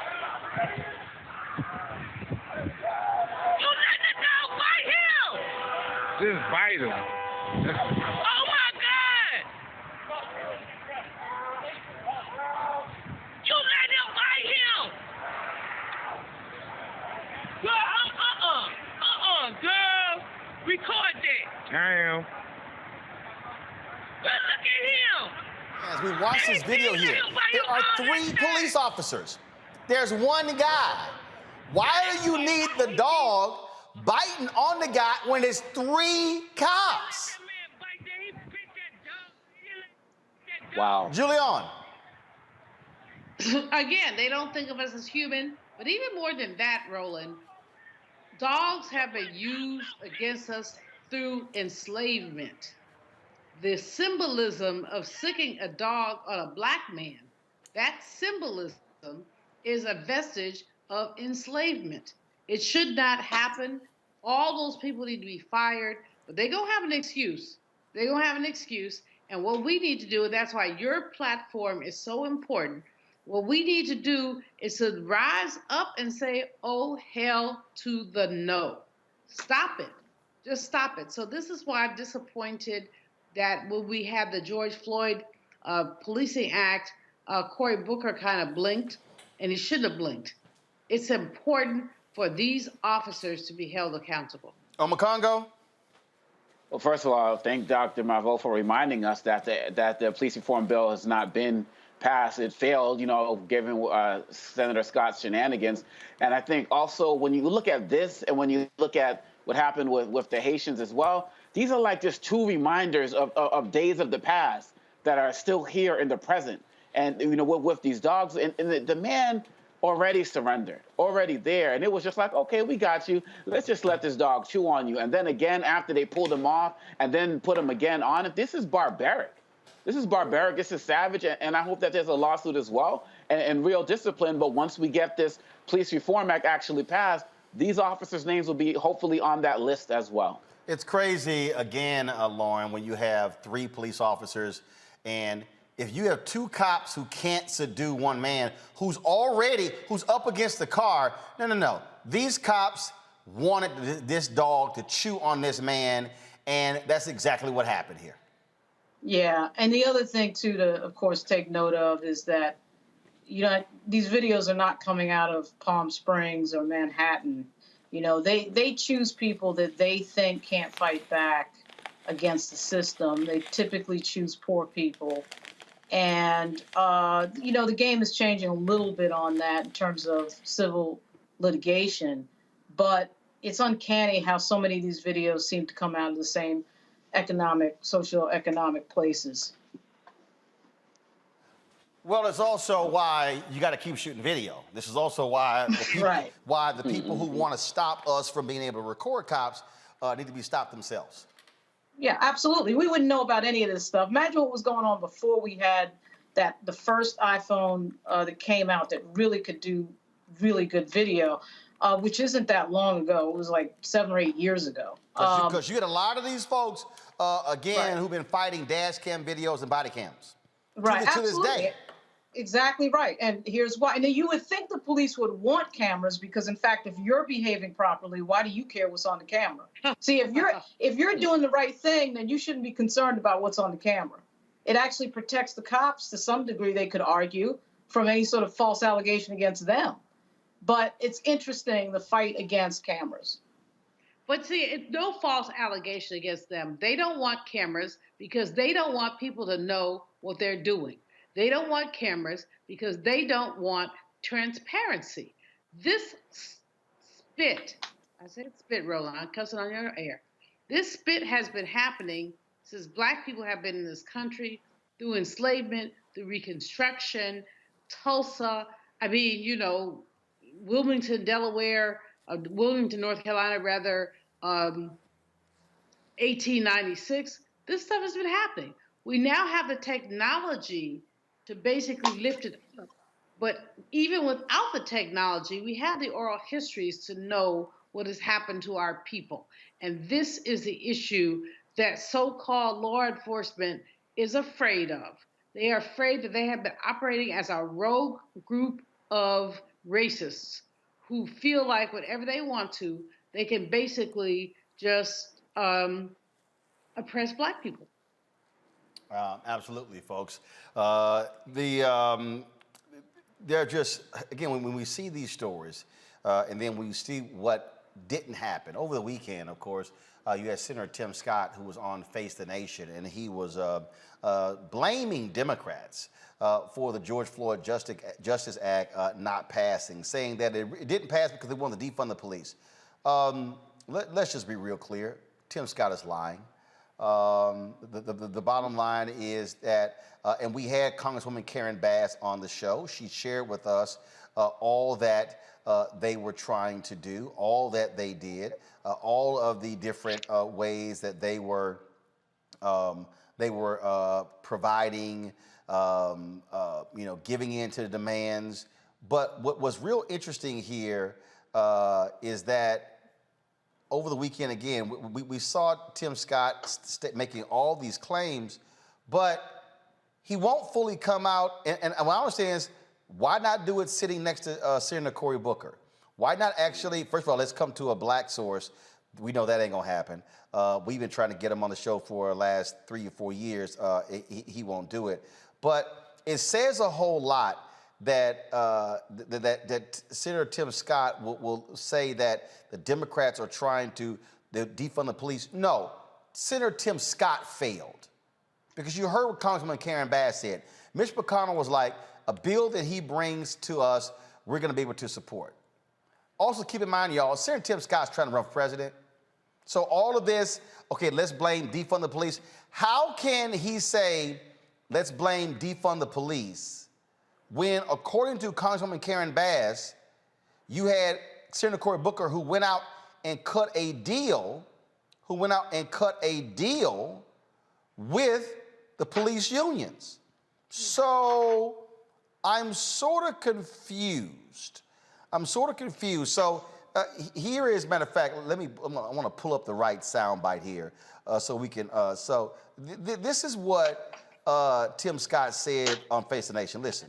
Wasn't a net loss of funding. In fact, there was funding being increased in terms of increased mental health funding specifically, that there were specific programs for recruitment and training funding increases, body-worn camera funding increases, data collection. Yes. So that's not cutting funding. It's might be allocating it in different ways. Actually, here's what we know. We have about $1 billion in grant money that goes to police. When you start saying in order to receive those dollars, you must do A, B, and C, and if you don't do A, B, and C, you literally lose eligibility for the two major pots of money, the burn grants and the COP grants. When you tell local law enforcement agencies that you are ineligible for money, that's defunding the police. There's no way to spin that. You can spin it by saying— But this would codify the Trump executive orders. Let me finish. The Trump executive order, I actually agreed to. What I did not agree to was the cuts that come from non-compliance. When you say, once again, that in order for you to receive the money for the burn grants or the COP grants, you must do the following. And if you don't do the following, you lose money. That's more defunding the police. We saw that tried throughout the country. You wouldn't want to cut funding for underperformance, is what you're saying? Not at all. I would say— You would want to increase to police departments that aren't doing what they're supposed to be doing? Let's look at what we're asking for. What the Democrats asked for was a simple thing. They asked for more reporting on serious bodily injury to death. I said that's a great idea. When they wanted to nationalize local policing, I said that's a bad idea. When they say that every single traffic stop in this country must be reported to the federal government, whether it's a traffic ticket or stopping someone on the streets of New York or Charleston, every single time that you have any interaction, for the federal government to be in charge of all that information, I say let's do it, but let's do it voluntarily. Okay. Y'all, that's bullshit. What Senator Tim Scott has laid out is utter bullshit. Let's do it voluntarily. Would y'all like to know the history of voluntarily waiting on police to submit information? Lauren, wasn't there a particular bill that was passed by Congressman Bobby Scott that dealt with the police voluntarily submitting use of force data? What happened? They didn't do it. Right, they just didn't do it. They just ignored it. They did not do it. So explain to people how that voluntary bullshit worked on use of force. Yeah, Tim Scott is a piece of work. I don't understand why he can't just articulate that he's against the policy and just be done with it, you know. But anyway, to your question, Bobby Scott passed a bill that effectively just mandated that you report deaths in custody, in police custody. Because, of course, and this is what's so stupid about what Tim Scott just said, when you have that type of data from police departments, when they have death in custody, you have the data, you have the demographic data, you have how that person died. Sometimes it could be legit, sometimes it may not be, but you have data that can be used for a lot of things, right? And Tim Scott knows that. And the idea that they were sitting down with this guy and could not agree on something that simple is ridiculous. I'm not sure why Cory Booker, who, by the way, is not known for his stellar ability to get anything passed when it comes to justice reform. I mean, he's good at getting into documentaries and he's good at talking about it, but when it comes to actually passing a piece of legislation, even when the Democrats have the majority, he's not been all that successful. But I'm not sure why he's not lighting up Tim Scott. I mean, his answer when reporters were asking him about this was, I love him and, ooh, he's all right. No, you need to tell us exactly what was going on. Well, Lola, let me be real clear. We've been trying to get him on the show. The cell phone number I used to have, now his staff monitors that. We sent an email and text message, have not heard back. But again, I need people. It's embarrassing. I need people to understand. I need people watching to understand the bullshit that came out of Senator Tim Scott's mouth. I'm gonna play this again, and I'm gonna stop it, and I'm gonna give y'all a prime example of how what he said, his own state of South Carolina actually did. Listen to this. I would say that there wasn't a net loss of funding. In fact, there was funding being increased in terms of increased mental health funding specifically, that there were specific programs for recruitment and training funding increases, body-worn camera funding increases, data collection. Yes. So that's not cutting funding. It's might be allocating it in different ways. Actually, here's what we know. We have about $1 billion in grant money that goes to police. When you start saying in order to receive those dollars, you must do A, B, and C, and if you don't do A, B, and C, you literally lose eligibility for the two major pots of money, the burn grants and the COP grants. When you tell local law enforcement agencies that you are ineligible for money, that's defunding the police. There's no way to spin that. You can spin it by saying. All right. So let me walk y'all through why what Senator Tim Scott just said is absolutely complete, utter bullshit. There was a time, y'all, in America where the age to drink was 18. Ronald Reagan was president. There was an effort in America to raise the drinking age to 21. There were states that did not want to do that. There were states that were making a lot of money, like Louisiana, off of selling alcohol to folks 18 above. So you know what the federal government did? The federal government said, no problem. States, in order for you to be eligible for federal highway money, you must raise your drinking age to 21. They said, no problem. If y'all want to keep it at 18, keep it at 18. But if you want federal highway funds, you got to raise it to 21. Louisiana was the last state to agree to raise their minimum drinking age to 21. So explain this to me, Senator Tim Scott. If the federal government did that for highway funds, is that not the same by saying if you don't comply with these things, then you're not eligible for this money? I'm sorry. There are numerous other examples where the United States Congress, the House and the Senate, and the president signed into law. There are numerous other examples where the federal government has said, states, in order for you to be eligible for these federal funds, you must do ABC. So I need Senator Tim Scott to explain to me the difference. This is why I'm calling bullshit on what he said, because he's lying. What he does not want to own up to is Senator Tim Scott wants to kiss the ass of the police. Senator Tim Scott didn't have the, and I don't want to hear all that crap, oh, how you've been racially profiled. But damn it, that's why they asking for the data. They're asking for the data, Tim, because they're tired of law enforcement lying. Why is the data important? And why is the racial designation of the data important? Because then all of a sudden, when they start showing, black people are getting stopped at a 78% higher rate for traffic violations than white people, but black people only comprise a certain percentage of the city. Just hold on.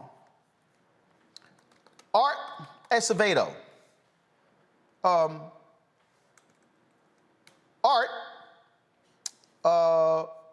Chief Art Acevedo, the former police chief of Houston, Texas, who is now the police chief in Miami. I want to show y'all what he did recently. This is what Chief Acevedo did. He actually came in and stated that he uncovered a pattern of unlawful use of force by officers, and then said the chain of command covered it up. Read. This is what he wrote. Furthermore, since my arrival at MPD in April, I have uncovered a pattern of unlawful use of force by officers, and in some instances, the chain of command has covered up the unlawful use of force by some officers. I have discussed my concern regarding the failure of some MPD supervisors and managers to hold officers accountable for the unlawful use of force. I have begun the process of addressing this issue with the assistance of Deputy Chief Morris, who has extensive experience as the former commander of internal affairs at HPD. And I look forward to obtaining additional help with the position slated for policy and constitutional polling to help reform the department. That might mean constitutional policing. However, during this September 13th commissioner meeting, Commissioners Carollo, Reyes, and Diaz de Portilla manipulated the budget process to hamper my reform by eliminating the funding for the two aforementioned positions, which are critical to any serious reform efforts. So we have examples of some chiefs of police wanting better oversight, of wanting there to actually be real police oversight, but you got local folks who want to stop it because they're in the bed of police. What you're dealing with here is you're dealing with, again, the failure of Senator Tim Scott to actually bring along. Let me say it again. For all of the complaining, from Senator Tim Scott, he has been an abject failure. And so, and let me be real clear, I got Senator Tim Scott's number. Matter of fact, I'm just gonna pull it up. And I'm just gonna let y'all know. I'm scrolling back. The last time Senator Tim Scott has responded to one of my text messages was on March 13th, 2017. I've texted him on June 25th. Matter of fact, let me see. Again, what I don't appreciate is when people like to sit here and play games. I don't like it when they play games, when they want to say things and they don't want to. Just y'all stay right there. Let me go get my device because I'm about to pull this text message up because I'm not interested in just talking. I want to show y'all what I'm talking about. So I'm looking for my device that allows for me to plug it up right to my iPhone. Cause see,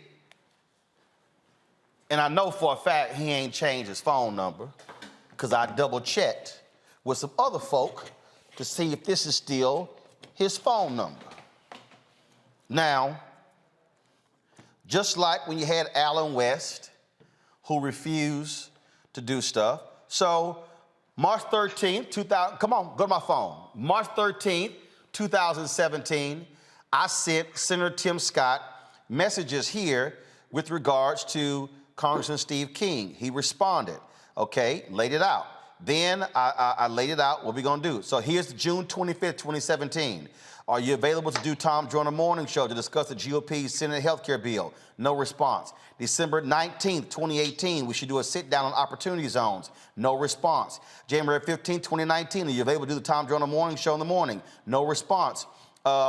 Then he had a gathering of black senators on February 6, 2019. No response. March 17th, 2019. Available to do Tom Joyner Morning Show. No response. Then Wednesday, I sent him another deal. Can you come on to discuss this here? Let me send him again. I am live right now.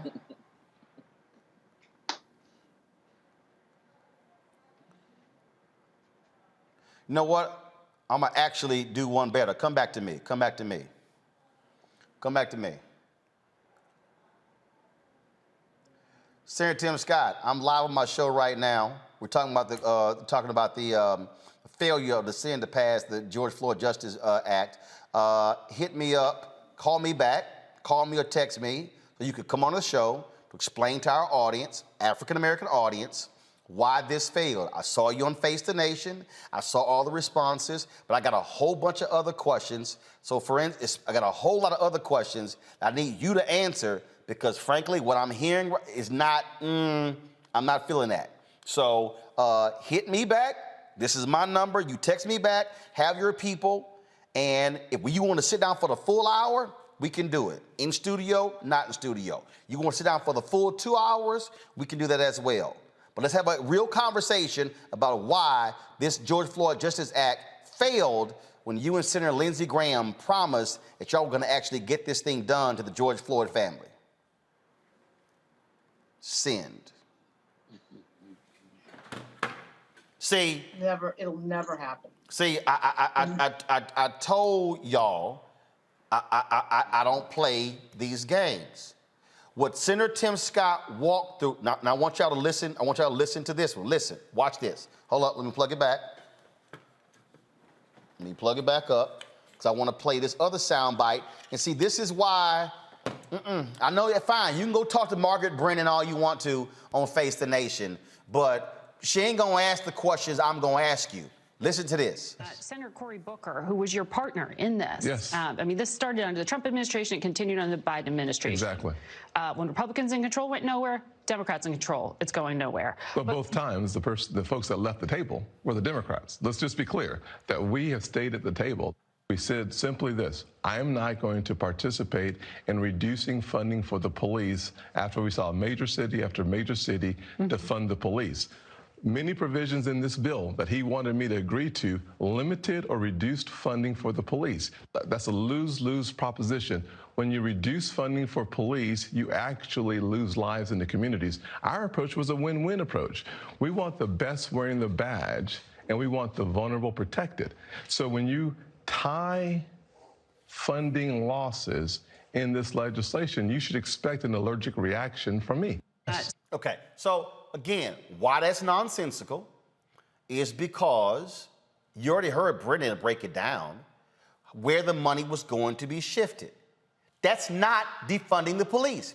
You cannot say, if I give you X amount of dollars and a portion is going to go here and here, you're still getting it. You're literally still getting the money. But what Senator Tim Scott is really saying is, no, we don't want the money to go to mental health. Even though police have said that they are bothered having to do these mental health calls because they're not equipped for it. But see, we don't want to deal with that. Yeah, some of the unions are for it. Yeah. And so some of the unions were for what they were talking about, and Scott stopped it. You know, the other thing that comes to mind, of course, is Walter Scott, who was shot in the back, what was it, 5 or 6 times a few years ago, and Lindsey Graham and Senator Tim Scott got all emotional about it, and we've got to do something about police brutality, and then nothing happened. I actually think the real question here, too, is why are they talking to Tim Scott? You're in control of Congress and the White House. Why are you talking to people and negotiating? Easy, because hold on. While we were on the air, to your point, Senate Republicans blocked the increase in the debt limit, and the same thing because they're like, it's on y'all. You pass what you can pass with the majority, and what you can't pass, you can't pass. No, but here's my whole point. What you need 60 votes for, you need 60 votes for. Hold up. Do you need 60 votes? Wait a minute. Do you need 60 votes for the George Floyd Justice Act, or is the real problem you got Manchin and Sinema, who they refuse to put real pressure on to submit to breaking the filibuster? Absolutely, and that is the ultimate problem. But there are typically other vehicles of legislation, of course, that pass that you can insert language into. And there's no reason why George Floyd can't be one of those packages you insert into something that's maybe a 50-vote margin vote. That you have to make a deal another way. But why Cory Booker and these people think that they're going to get anywhere with Mitch McConnell and Tim Scott on justice reform? That is fantasy world. It's absolute fantasy. Hey, Juliana, is what I said to Congresswoman Karen Bass. I had absolutely no faith, zero, nada. That's right. None. That Senator Tim Scott and Lindsey Graham were going to be able to bring over 8 other Republicans. I had none. And you're absolutely right to have none. I mean, many of us believe that faith works, but it don't work this time. What we've got going on here is basically Republicans, they don't care about public policy. They don't care about people. They care about winning. And that's all they care about. And so when you see someone like a Mitt Romney, who knows better? I mean, I could call out the name of 10 Republican senators who know better, but they're not going to do better because they don't have to. They're not going to do better because this is a story of how essentially Republicans and them Trumpies have essentially taken over the Republican Party and made decency a marginal value. There, 20 years ago, you look, 30, 40, the Rockefellers, there's so many people who we didn't agree with them on money, but they were decent. Now there is no decency in the Republican Party, and that's why your faith was misplaced. Congo? I noticed that you said he hadn't texted you since, I think, March of 2017. That coincides with 2 months after Trump came into office. So he was clearly being strategic from the jump in terms of his allegiance. I mean, he's not an honest broker. Just like Lauren was saying, the Republicans are not honest brokers. Like all of us said, we knew it was doomed from the start. And let's be clear. Money is not given to anybody without any types of stipulations. I mean, Dean Malveaux knows this. You get college scholarship there, you get a bad grade, you lose the money. So he's sitting there talking to Brennan, and Brennan is saying twice, you are fine with underperforming departments still getting money? And he says yes. And then on top of that, in the next clip, he says he wants the best officers. They want these guys to continue to operate with impunity.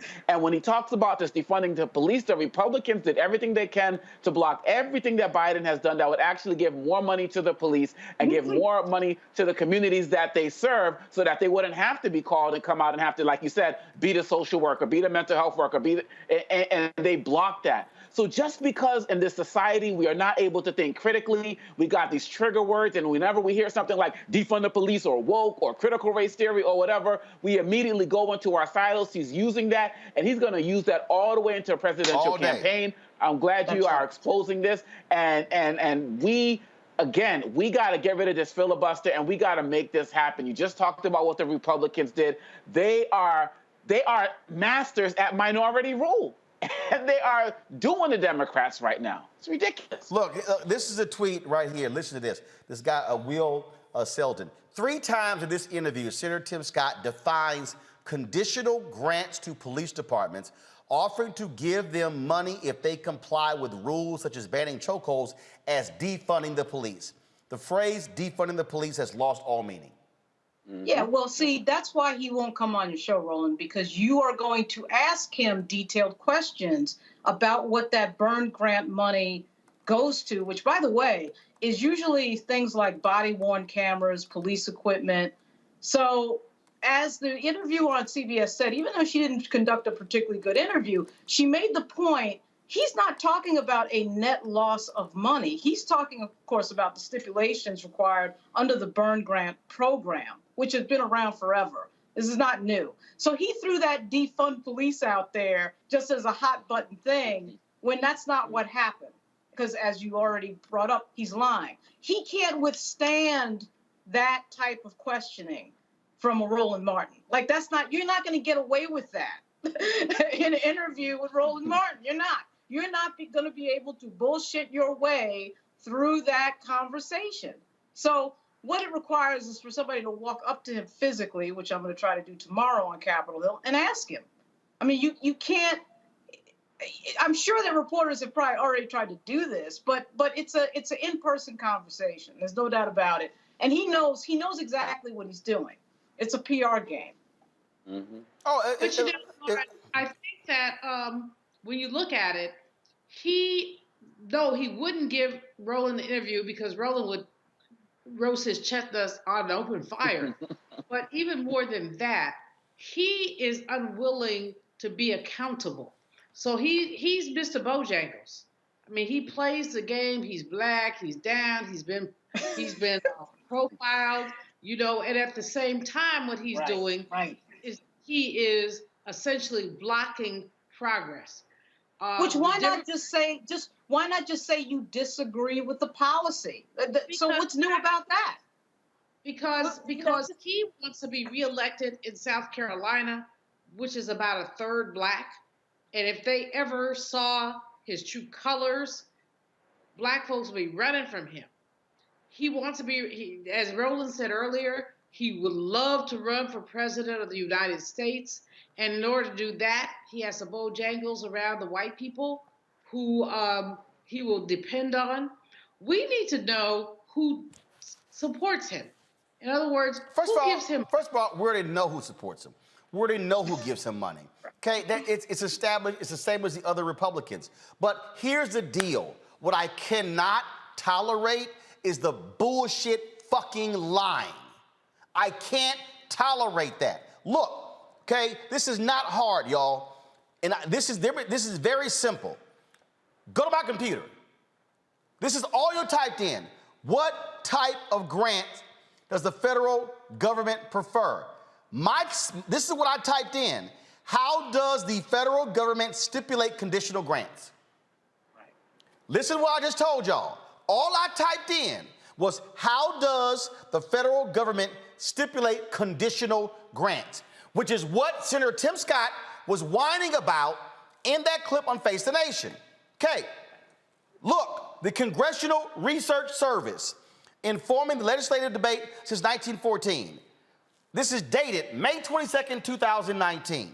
Federal grants to state and local governments, a historical perspective on contemporary issues. Go to page 3. Okay, page 3. A continuum of federal grant administrative conditions. Of these 6 grant types, project categorical grants typically impose the most restraint on recipients.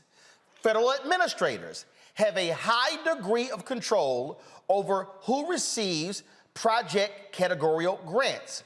Recipients must apply to the appropriate federal agency for funding and compete against other potential recipients who also meet the program's specified eligibility criteria. Recipients have relatively little discretion concerning aided activities. Funds must be used for narrowly specified purposes, and there is a relatively high degree of federal administrative conditions attached to the grant, typically involving the imposition of, listen to me, y'all, typically involving the imposition of federal standards for planning, project selection, fiscal management, administrative organization, and performance. So what I am walking y'all through, is that right now, Senator Tim Scott has more than likely, and when I say more than likely, probably a 100%. It's likely 100% that Senator Tim Scott has actually voted for these very type of grants that he is now complaining about. That's right. Trump was president in 2019. He didn't say anything then. And you heard her say in one of the clips, what they were talking about was in the Trump executive order. Right. And he cut her off. Right. He cut her off. He cut her off. Yeah. And I supported that. See, this is the part of the problem that I have with shows like Face the Nation, because they talk to him about a whole bunch of stuff. No, that's when you say, no, we throwing the rest of that out. We gonna stay on this topic. In fact, this is when you say, you know what? Bump that other guest. I need to keep this going for 10 more minutes. But see, that's not what they want to do. They don't want to sit here and actually do that, because then, he won't come back. Right. He's not going to come back. Right. And who cares, by the way? Predatory capitalism is the way that these shows operate. They operate to basically maximize their profits and minimize the voices of the people. I think that Sister Girl was doing a great job up to a point, but then she drops it. She just blocking drops it. And see, just so everybody knows, again, after he went on Face the Nation, here is Tim Scott talking to Trey Gowdy, former congressman from South Carolina, who now works at Fox News. Listen. His buddy. Yeah, these guys are, let me see if I can reset this here. They're good friends. Oh, yeah. Okay, just so y'all know, again, how the cute little game is played. Here we go. Joining us, Senator, the Democrats left the negotiating table twice. Why? Yeah. Dre, it looks like they have just, they're managing so many crises. I think they're looking for a way to give Biden a win. Think about Afghanistan crisis, the border crisis, crisis in the Middle East, a crisis in spending, crisis in taxing. So they're putting politics over people and focusing on a partisan victory. They're actually going to look for the perfect and make it the enemy of the good. I simply cannot understand my friends on the other side who must have forgotten what it feels like to live in marginalized communities, wanting police to be there to protect you, thinking about those single moms who come home late at night. They want protection. And 81% of African Americans, Trey, say they want the same level or more police. And you listen to the other side, they're elites. They must not care. Okay. See, this is the game they play. 81% of African Americans want to feel safe. Yeah. I don't know anybody who prefers to be unsafe. Right. But what Senator Tim Scott did not mention on Fox News is the damn near $1 billion local governments have paid out in police abuse cases. What you hear Senator Tim Scott did not mention was the 2 cases we showed y'all of K-9 dogs attacking 2 black men. What he didn't mention is Laquan McDonald's case in in Chicago, where the cops lied about the shooting and Van Dyke was convicted. He didn't mention the cop in Florida who's in prison for shooting a brother who was in the choir. The cop was driving an unmarked van and walked up on the brother and damn near immediately started shooting. See, he ain't mentioned none of those cases. See, what Senator Tim Scott will never say to Fox News and own up to is black people want to feel safe in their communities. What they don't want are being beaten by cops, being lied on by cops. That's what they don't want. But I guess he overlooks those marginalized voices. No, that's right, of course. I mean, this is the game. His game is all about making sure that nobody is in a position to ask him questions for more than, 2 or 3 minutes, because it can't withstand, this routine cannot withstand 3 or 4 minutes of specific questions. And he knows that. This is the PR game. And that's why I don't know why the big charade. If it was any other senator, if it was Jim Inhofe or some conservative Republican, they would have said, look, I'm not for this. I don't want to change anything about policing. I'm not in favor of the George Floyd Act, so I don't want to talk about it. So why did we just go through this big charade? Why did Tim Scott why did he want to appear as if he was interested? For what? Well, Laura, I mean, he wants black people to think well of him.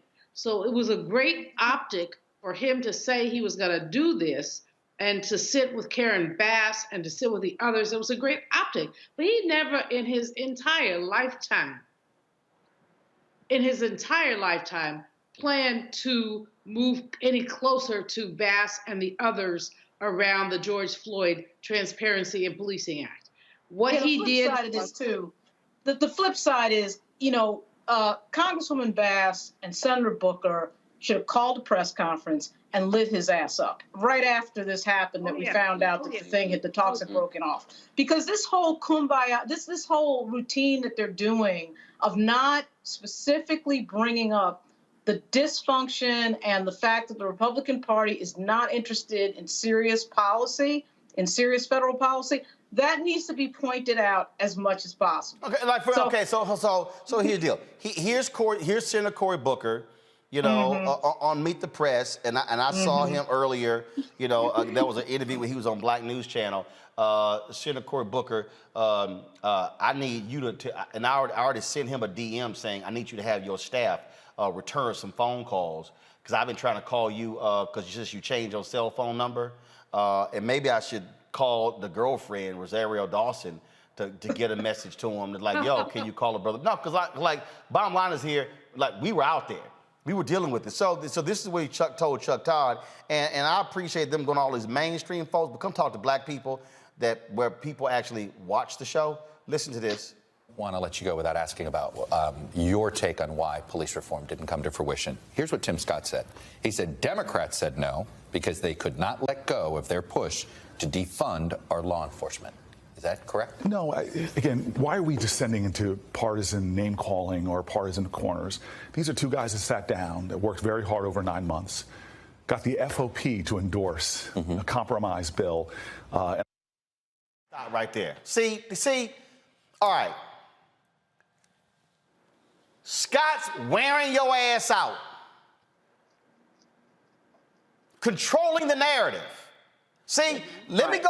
See, let me walk the audience through, because Lauren mentioned it. I need y'all to understand what's really going on here. Senator Tim Scott, whole deal is, how can we control the narrative? Right. Boom, he throws it out. Defund. We defund it out. Senator Cory Booker, why do we have to sit here and use names? Bruh! Recognize what they're doing. Let me go back. I never imagined we would get FOP leadership to come on board. The International Association of Chiefs of Police, who said, yes, our profession's in trouble. Right. The families were with what we were proposing. It didn't work. Why do you think Senator Scott's using this language, though? Because you've been very diplomatic. He's not being as diplomatic. Why? I love him. I send him grace all the time. He is a friend of mine. The reality is I've gotten big things done in this town, in this space, with Lindsey Graham and Chuck Grassley and Donald Trump. We got big things done to cut. Do you think McConnell didn't want him to cut this deal? Do you think there were others above him that was basically like, do the best you can, but? I promised the families we're going to get something done. I'm still at work. I'm not throwing accusations at either side. I do think this town has got to learn, all of us, that to try to play the singularly blame game. Right. I accept responsibility. We didn't get it done. I haven't stopped working.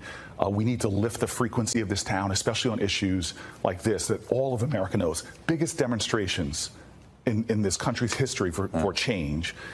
They want change from the federal level. It's quite notable, though, that you're not going politics here. Senator Scott is. Just saying. Again, I've learned a lot over the last 8 years, and that's not the way to get things done in the long run. And the families deserve. We're going to still see videotapes of unarmed African Americans being killed. We've had tragedies in this country we've all witnessed. We've got to start getting things done. And the wonderful thing about it is police leaders understand it as well. We've got to get back to the table eventually and get big things done. Wow. Let me tell y'all. Let me tell y'all something. Let me tell y'all something. You ain't my friend if on the other side of the room you telling everybody he ain't shit. But then when you come with me, hey buddy, no. Senator Tim Scott dragged Senator Cory Booker's ass.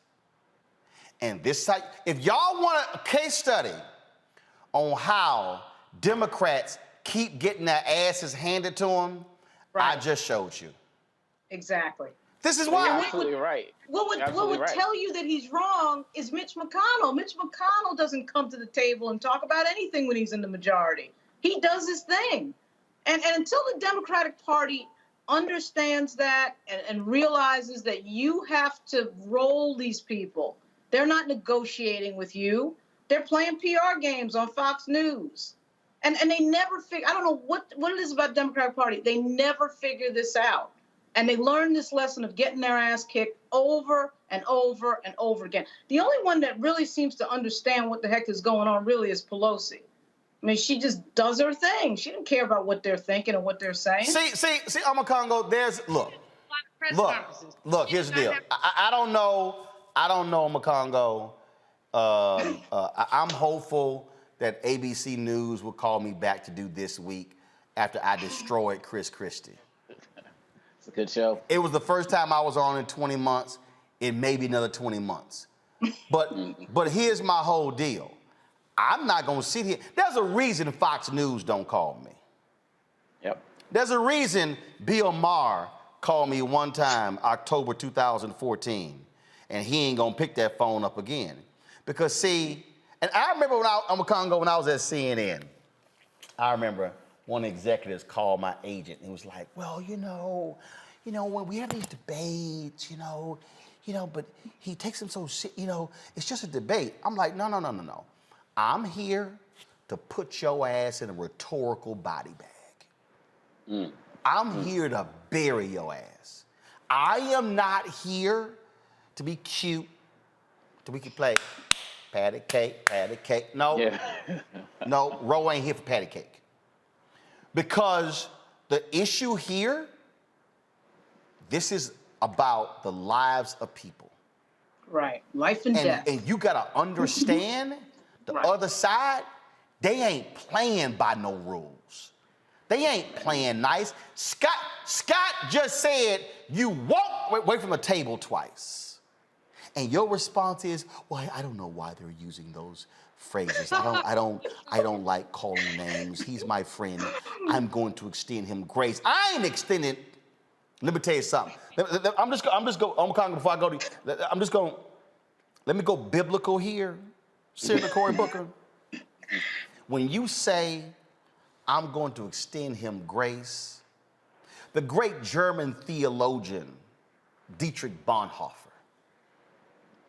coined a phrase called cheap grace. And cheap, and just so everybody need to understand, the German theologian Dietrich Bonhoeffer studied at Abyssinian Baptist Church in Harlem. Bonhoeffer traveled to the United States and saw faith in action, saw social justice and the church combined. Bonhoeffer took what he discovered and studied at Abyssinian Baptist Church and took it back to Germany, began to apply liberation theology in Germany, which is why he was part of the resistance against Hitler, even reached the point of participating in a plot to assassinate Hitler, and determined that killing an evil man like Hitler was justified in the eyes of God because of the evil that he personified, but I digress. He came up with the notion of cheap grace because cheap grace, as Bonhoeffer defined it, Omar Congo, was when somebody commits sin and they go, God forgive me, I'm gonna be a hoe again tomorrow, but forgive me tonight. And then when they hoe tomorrow night, then they come, God forgive me. He said, no. He said, we want to keep extending cheap grace. He said, people want, he called that cheap, Senator Cory Booker, that's cheap grace. Because the man has rejected your grace.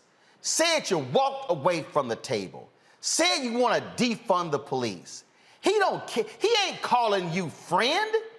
He is treating you like a foe.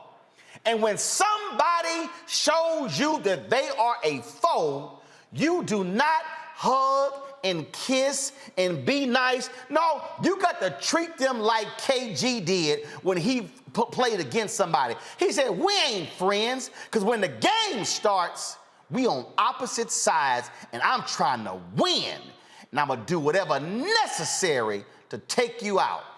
That's how Republicans play the game in this city. Period, bottom line. Period, bottom line. And not only did Senator Tim Scott say everything that you just mentioned, then he went further to call them all elitists, to talk about they forgot what it's like to live amongst the people. And Senator Booker is always talking about, I still live in the city. I still live amongst the people, so on and so he took that as well. And these guys, one of the things that we didn't mention is why Senator Scott is doing this and why McConnell and all of them doing that. They're running the clock as well.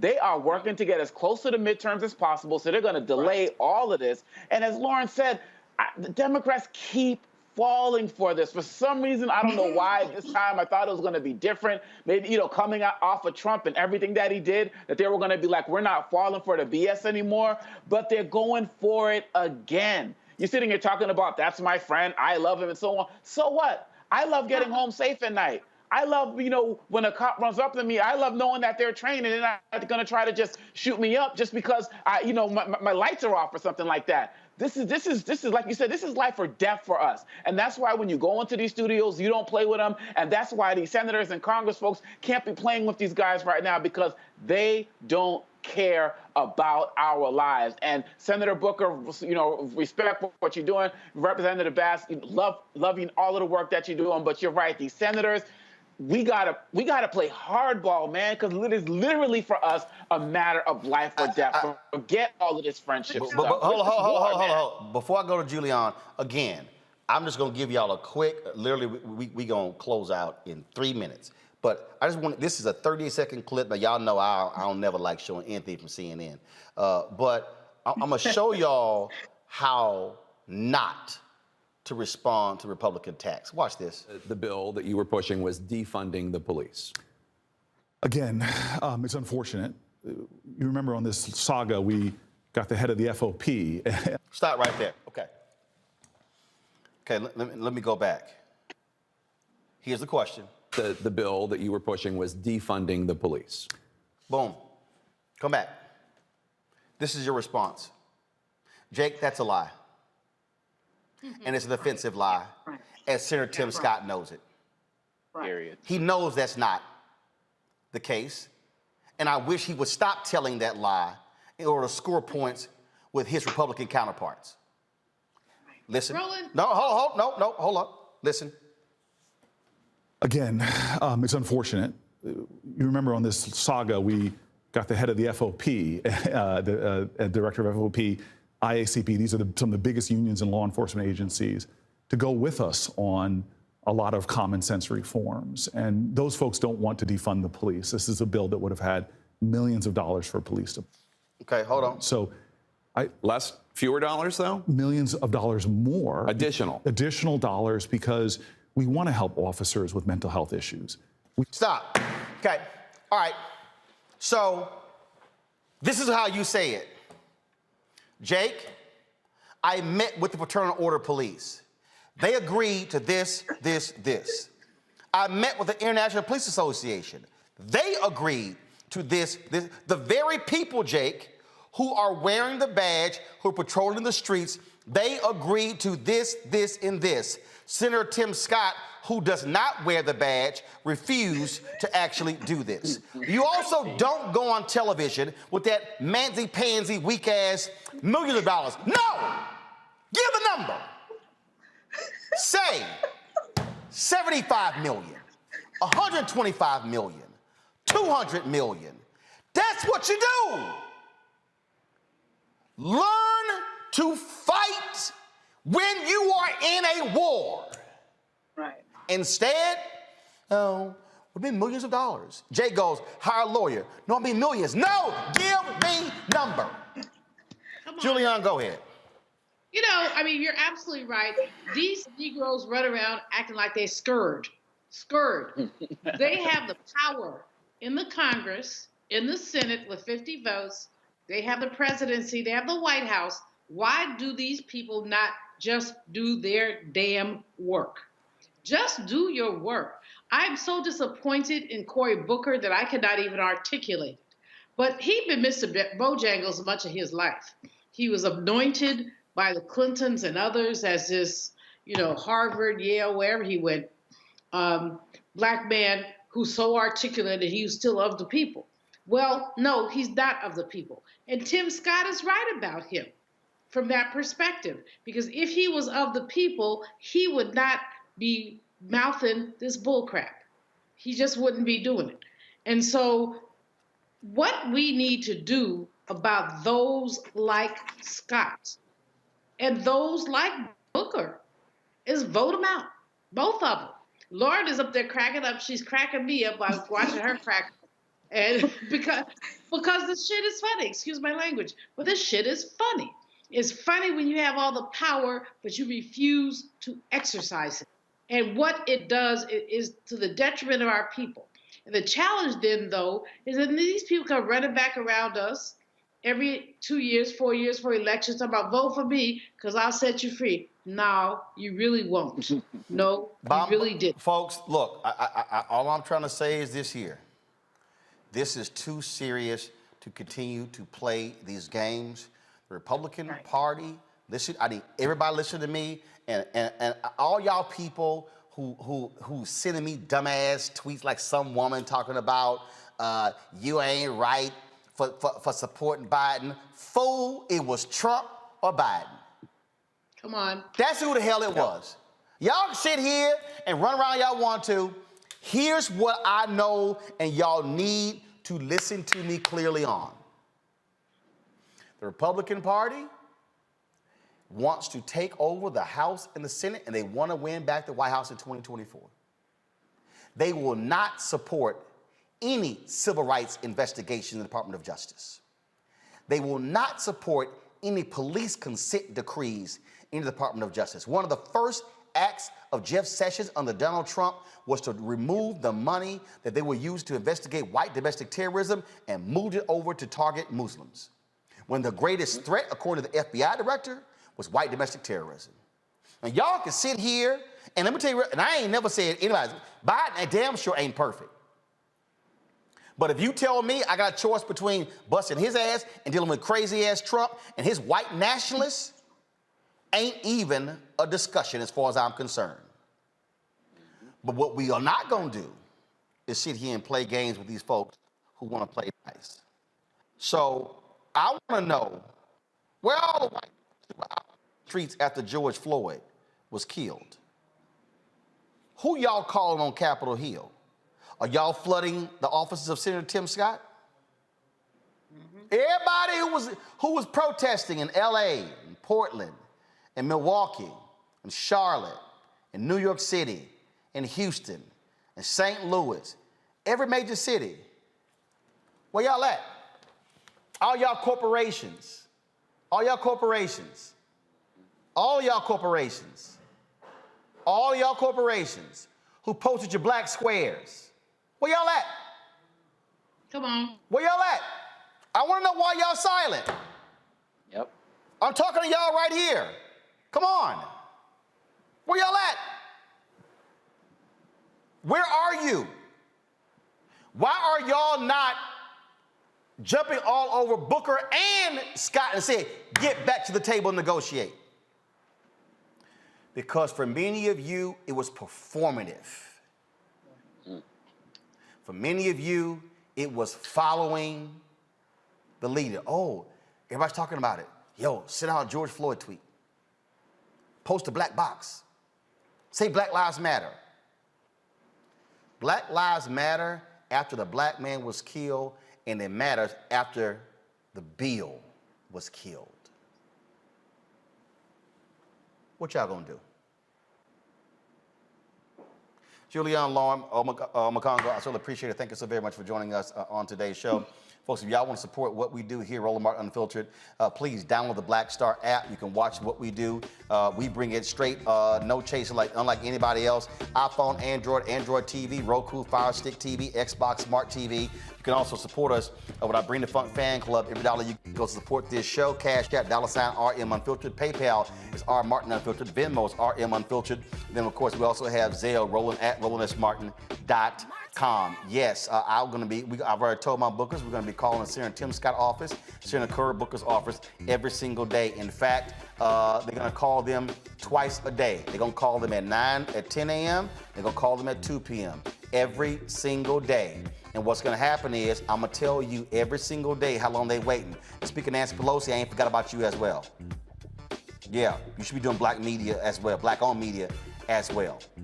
Folks, I'll see you tomorrow right here in Roland Martin Unfiltered. Holla!